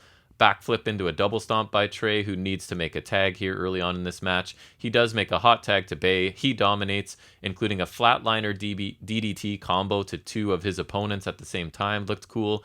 German suplex by Josh Alexander to Fulton a bit later. Running boot and a neck breaker by Rohit, but he ends up getting hit by the Destroyer from Petey, which has to be worked into every match, and I'm not saying I disagree with that. I'm always up for a good Destroyer. It always looks good. Canadian Destroyer, I should call it by its proper name for Petey Williams. You should. We get what I'd like to call a signature parade near the end here, and Bay rolls up Shera after Shera hit Trey with a Uranagi backbreaker. The faces continue to beat on the heels after the match, with Bay using a chair on the big men. High fives between Bay and Petey and Alexander, as it looks like the story is in which side's Bay choosing, right? He's trying to be in the middle of both, and then it looks like he's chosen the field. Or sorry, the faces, the feels, faces and heels combined, I think is where I was going with that. They all unite against nobody. Then Bay suddenly turns and attacks the faces with the chair as well. So he's sort of, it's kind of strange, right? Because he wasn't choosing a side, then he did choose a side, basically because he was saying, right, I picked a side and you happen to be on it, because he was like, I have to join up with somebody. It's not going to be good. Did he join the heels, I guess? It's not going to be good for me to go in alone. Oh, I think I saw this. But now he's back to separating himself, so right before the match. So a couple weeks before... Is he joining the heels, though? I don't even think he's not joining anyone. He's back to being... He attacked all of them with chairs. No, he attacked the faces, though. He attacked the heels first. I guess, yeah. And then he attacked them. So this match was just a showcase for these guys, really. I don't love Bay turning and being caught in the middle of everyone again, because a few weeks ago, he explained to us why that wasn't a good idea, right? Like, he was literally like, I can't just be an island in this match or I'll get killed, so I better choose a side. And he did, and now he, like, unchose a side. So I was a bit confused by that. But now he's going to be targeted, right, by everyone in the match, which seems like a mistake by the Ultimate Finesser, unless he has some sort of plan, right? I would love for him to be one step ahead and have something that I don't see coming to sort of benefit him. Overall, this was less of a match and more of like a highlight reel, I think, quickly, just to be like, wow, these guys can do some cool stuff. It'll be fun to watch a Ultimate X match kind of idea. Mm-hmm. So Brian Myers runs into Hernandez backstage. He and Beal need Hernandez as backup, and they sort of offer to pay Hernandez because he's sort of done this gimmick where he's like muscle for hire in the past. Hernandez says he's not interested because he now has a full-time gig and doesn't need Myers' money. So someone we can't see is in a room. Myers says that this person should know well what Cardona is like, and they ask the mystery man to be Myers' backup. So it's a little bit of intrigue here. I guess this creates a bit of intrigue. Myers cutting Beal off at the beginning as Beal tried to speak was a little bit interesting. Adds a little detail to their relationship, right? It is a protege-mentor thing, but Myers is kind of a jerk about it, unsurprisingly. So I don't know. We'll see where this goes, I guess. We then get Brian Myers heads to the ring with Sam Beal, and he's sort of cutting a promo as he instructs Beal to watch and learn. Myers calls out Jake something, who comes out this time with Matt Cardona. Yay. It's your favorite. Cardona tells Myers to be a man of his word. Myers calls Jake a professional, but that doesn't mean he's a star or ever will be one. So he's kind of, that was the thing, right? If Jake beat him, he would admit that Jake was a professional, and he's finally living up to that promise, but then throwing in like, fine, you're a professional, but you're never going to be a star. He mocks the plain black trunks and unkept beard of Jake and his premature gray hair. Then things break down into a brawl. Jake hits his cactus clothesline to drop Sam Beal. Cardona hits the unprettier on Myers, which they even call it that, which I thought was interesting. But then isn't that what the move's called, though? Yeah, well, it was when Christian did it. No, he calls it the kill switch. I don't know what its actual name is. I know that it's usually called the unprettier, and then Christian called it the kill switch, and then but wasn't Chelsea it Green the called it the unprettier when it was I'm Christian too? At first, but then he labeled it the kill switch. Anyways, I don't know. Here's Tennille Dashwood shows up. She puts a low blow to Cardona, and they stomp Cardona down and then sort of pose in the ring. So a little bit surprised to see Tennille show up here. I wonder where this is kind of going. It might be an interesting heel alliance, right? You have Caleb, Tennille, Brian Myers, and Sam Beal. So that could be interesting. I like Myers in the role of this sort of super heel mentor, and I guess it could be worked into a faction, but it could just be to set up a match instead. So I don't know if this is a short-term thing, a long-term thing, but I guess we'll find out. Cardona then talks in the back. He wanted to make sure Myers was a man of his word, but it turns out Myers is the same man he was 18 years ago when they met, and he hasn't talked to Tenille in years. Scott D'Amore is here and makes Brian Myers and Tenille Dashwood versus Matt Cardona and a female partner of Cardona's choice. Should and be again, a hot mess. D'Amore says Slammiversary will be a hot mess, suggesting again this Chelsea seems Green more is like coming. because Cardona and Green are together, so Yeah. this one makes a little more sense. But then, like, they kind of teased it for both. For two things. So I guess the point here to throw people off. Is Tenille was the person that Myers was talking to in the room that we didn't see because she knows Cardona from WWE days. Is that what it's from? I think so. And that's why he was saying you would know about him or whatever. And that's why she interfered in the match to I don't set remember this up. them, like, really having... I mean, I guess... I don't even know if it was the fact that they were just there at the same time. I guess. I don't know. Like, then you could say he has history with, like, Eric Young or, like... Yes. It's just convenient right here. I guess. So... Yeah, 2 teases of Chelsea Green. I don't know which spot she'll come in or both, but I guess we'll find out tonight if we watch it or whenever we do end up watching. It probably won't be tonight. We got plans. We then get a video summarizing the Moose-Chris Sabin feud, including sort of their breakdown as reluctant tag team partners a few weeks ago, and Moose's attack of Sabin in a lovely Swingers Palace segment. I think that was last week. Actually lovely? Or? No, sarcastically lovely, obviously. So it was just a simple build to this match, which it might be a good match. It's a real contrast in styles, right? You've got the giant powerhouse in Moose and the really small sort of technical flippy veteran in Sabin. So who knows? It could be good.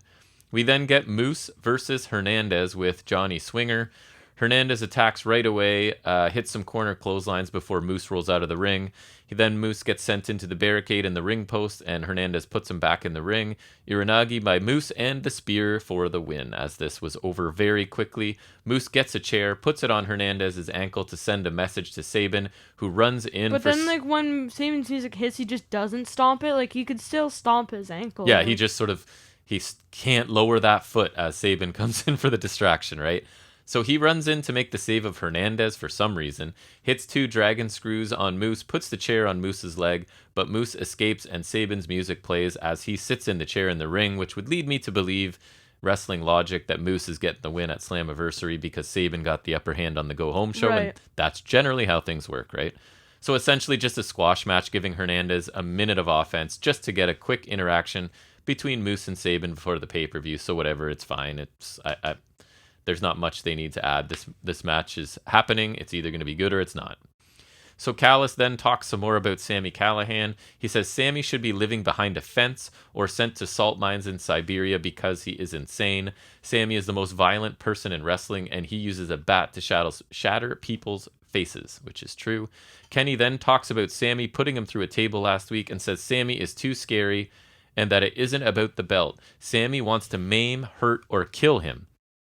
So this is the heels trying really hard to make their competition look good and credible, which I like that attempt, right? They're trying to put the guy over and build this into somewhat of a believable match.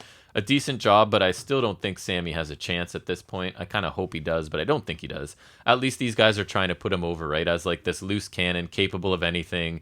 Kenny's a little bit afraid not only of losing the title, but of getting injured in this match. So I guess that's a good route to go.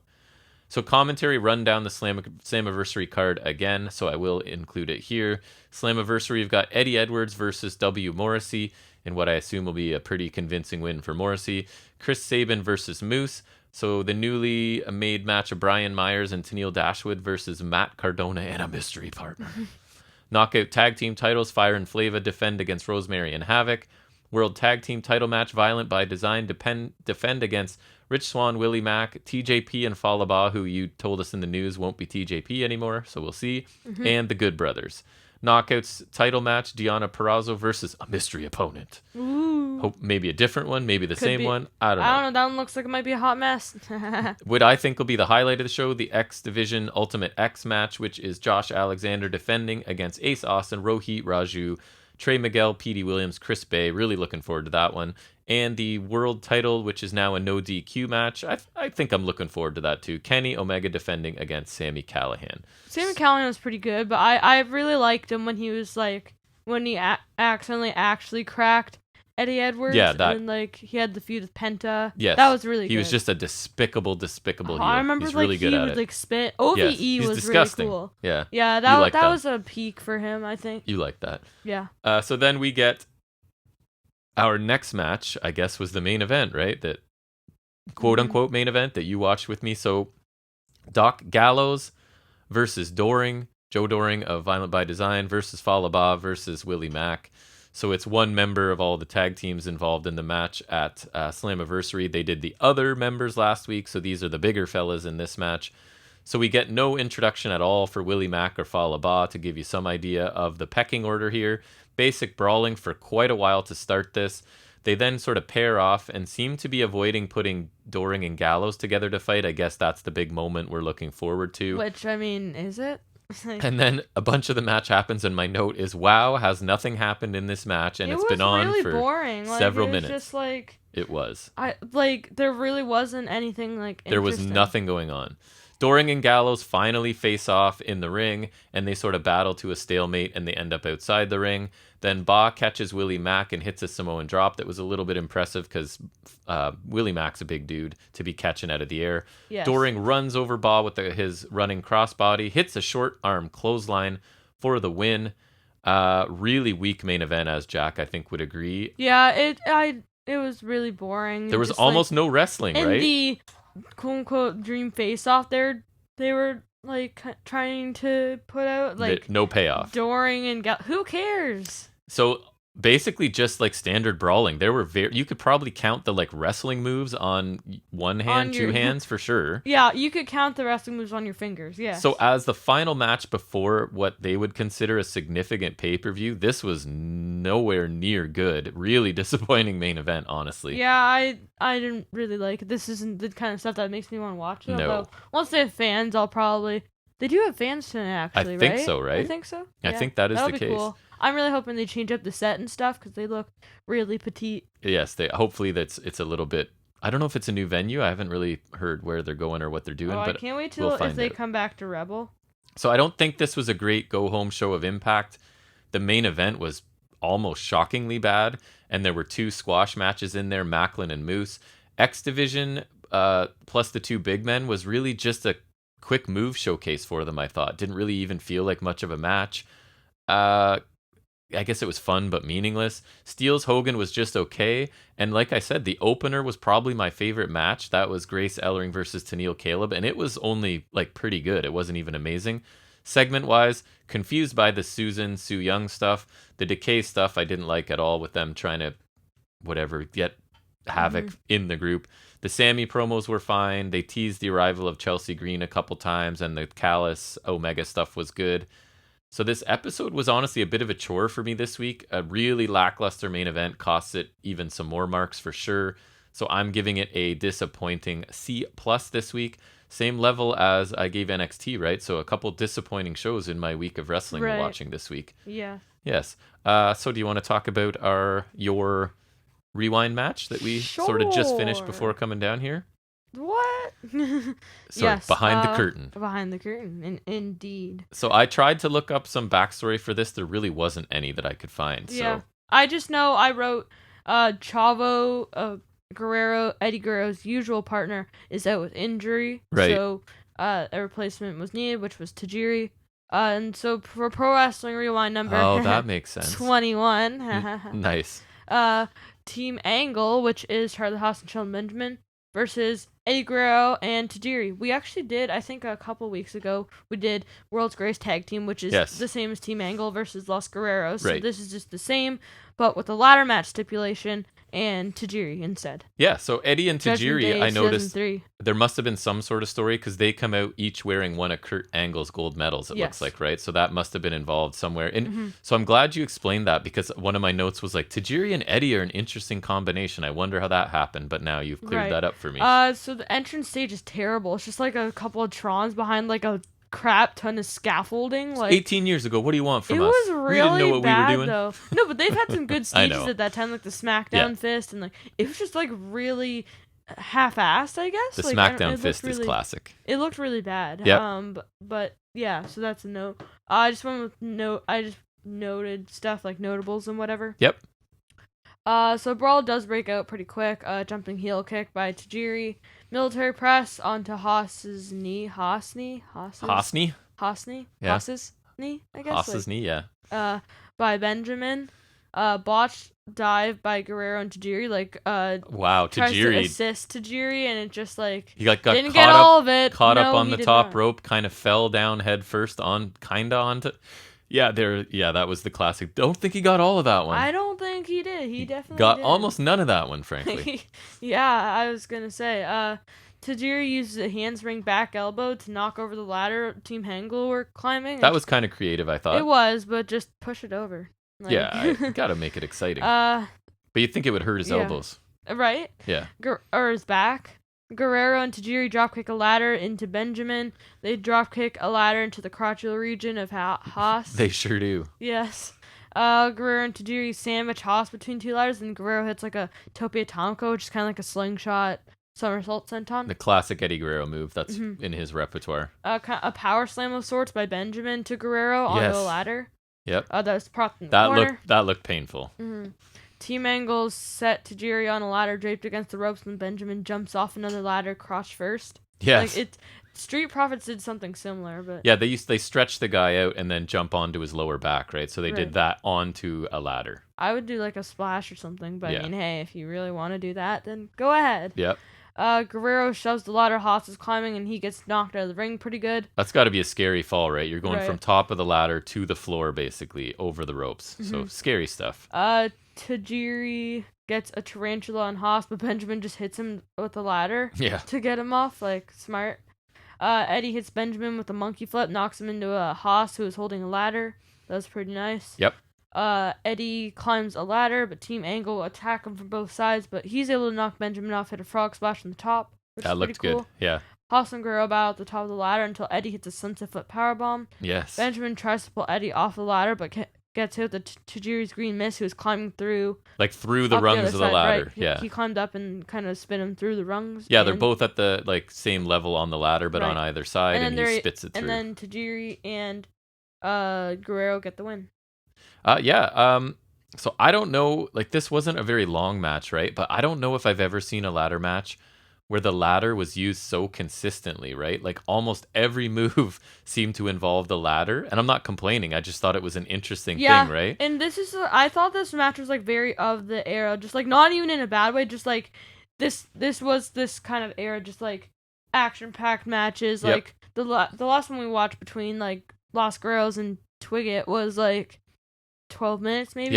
And this was 15-ish, I think. And this was a good era for this division, I'm pretty sure, right? 2002, 2003 was pretty good. Yeah, I loved it. So I think their constant use of the ladder sort of speaks to the creativity and commitment of these guys, because Haas and Benjamin got to showcase that they're kind of more than just technical wrestlers with an amateur background, which they definitely are, right? And even commentary refer to this. Yeah, commentary really wanted to drill home the point that they're out of their element. Right, and that they can clearly function in a match like this. So both storyline and in real life, that's sort of the message you're getting here. So everybody kind of worked their butts off in here, although I would say Tajiri seemed to be involved a lot less than the others, because he was kind of out of the picture, as it was Eddie and both of the Team Angle for a while there.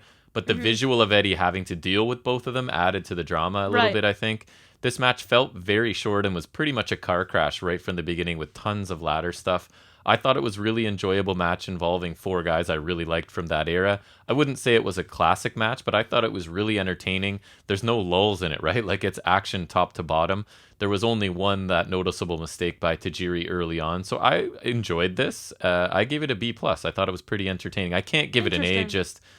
I don't know. It was just fast and sort of... Anyways, B+, I thought. It was fast-paced, action-packed, some cool and unique ladder offenses incorporated, and like you said, consistent use of that. Constant ladders, cool. yeah.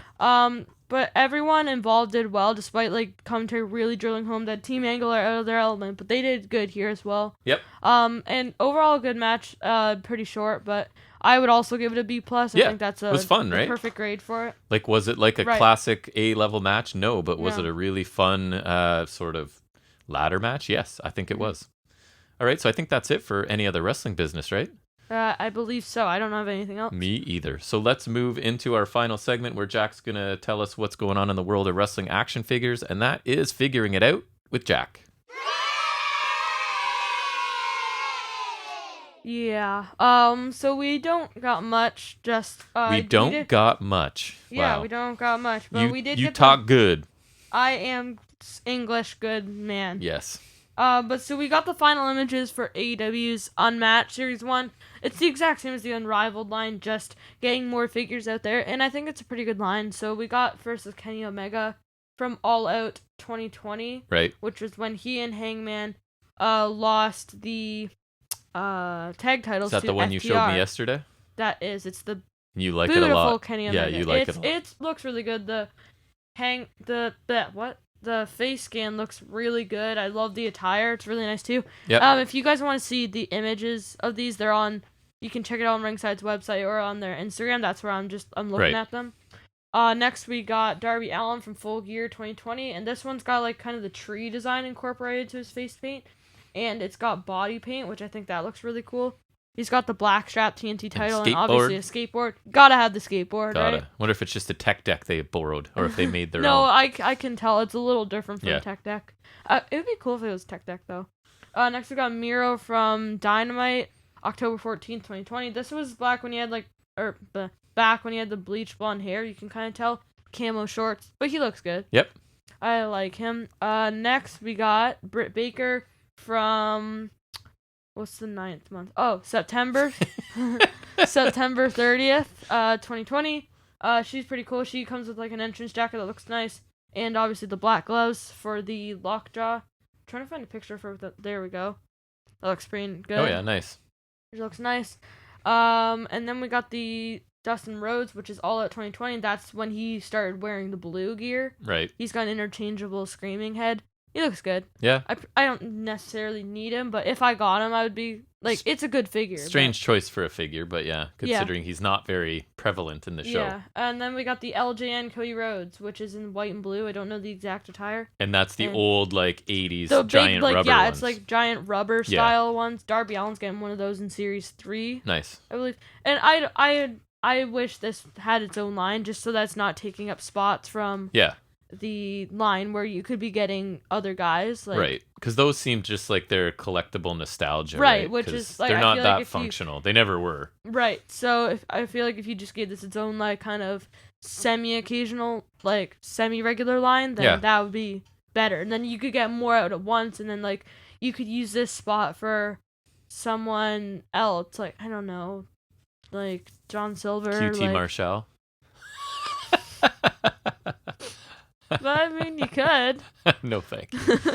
I don't know, but just someone better. Yeah. I don't have any specific example, but you know what I mean. Yep. Or I would honestly rather take that time and energy and make something better. Right. As much as I don't want another one, make this an unmatched Cody, not LJN Cody. If you really got your heart set on making a Cody. So the Chase 1 of 5,000 variant, they have upped the numbers since I believe Series 5 of the Unrivaled line, so they're a little more accessible. We got this pretty nice Darby Allin. He's got a jacket with a tank top, a cloth tank top in there. Oh, it looks cool. And I feel like this might work similar to the Orange Cassidy jacket, where the shirt is attached, but the Velcro releases on one side. Yep. So it's kind of all one piece. Mm-hmm. That looks pretty cool. It does kind of have that tree design in the face paint, but it's a little different. You can see the neck. I don't think he has body paint. They don't show you, but he looks pretty nice. Another Chase figure for Darby Allin, because he got the Chase in Unrivaled Series 3 with the champ paint. We talked about it, the 4 biggest ratings, whatever, main events, I think it was. Darby Allin's been in 3 of them, so I bet one of them was his match with Mox. He's a really big deal, so that's great. And I remember, I still want that champ paint. Yeah, I know you do. I love the champ. You do. And it's got good use. And then the Chase So the rare variant, 1 of 3,000, is Britt Baker. So she's getting 2 figures before Christian Cage. Nice. Remember that was the thing? Yes. Yeah. And I find it kind of interesting that the standard Baker comes with the black gloves for the lockjaw, but the Chase variant, like the hard to get one, doesn't. Which because doesn't she have a fancy? It doesn't come with gloves at all. Because she has a fancy glove now. Right, and I feel like because usually like the rare one would like. You would think like if one of them were to come with the gloves, it would be that not the standard one. But I mean, hey, because like the Chase MJF had the Dynamite ring, right? But the normal didn't. And so the Chase Darby is from Fight for the Fallen from last year, and Baker's from October 2019 Dynamite. Nice. Yeah. Is that it for figuring out? That's all we got. I like that set though. It's pretty good. I really want to get the Kenny and the Darby. And then maybe the Miro. They certainly are pumping out the figures now, right? Yep. So that's good. That's a good sign, again, that this company is going to be sticking around and doing stuff. And San Diego Comic-Con is coming up, I think, towards the end of the month. So there will be a bombardment of reveals. Maybe we should do a special episode for that or something. We can do that. Anyways. That'd be an interesting one, actually. We'll see how it goes. That would be a good experiment for video. So I guess that's bringing us to the end of this week, it sounds like. I believe so. So congratulations on doing a year, buddy. Yeah. I'm proud of you. This has been really fun. It's been enjoyable. Yeah. And we thank everyone again for absolutely. And if you've listened at all along the way from this first year we've been doing it, thank you. If you're new, if you want, go check out some of like at least the bonus episodes, because I feel like those ones are like some of them are like timeless ones. Just don't go too far back, because the audio quality and our podcasting abilities probably weren't super great. But. And keep your eyes peeled for it. We're going to have the 1-year anniversary episode. We'll try to do it tomorrow. If not, it will be very soon at the very least. We'll have some other content for sure coming out before next Saturday's episode 53. So just keep an eye out for any of that. We really appreciate any support you can give us, any feedback. We'll see you duders soon. Any feedback would be great. Yes, so we will see you when we see you. And until then, take care, everybody.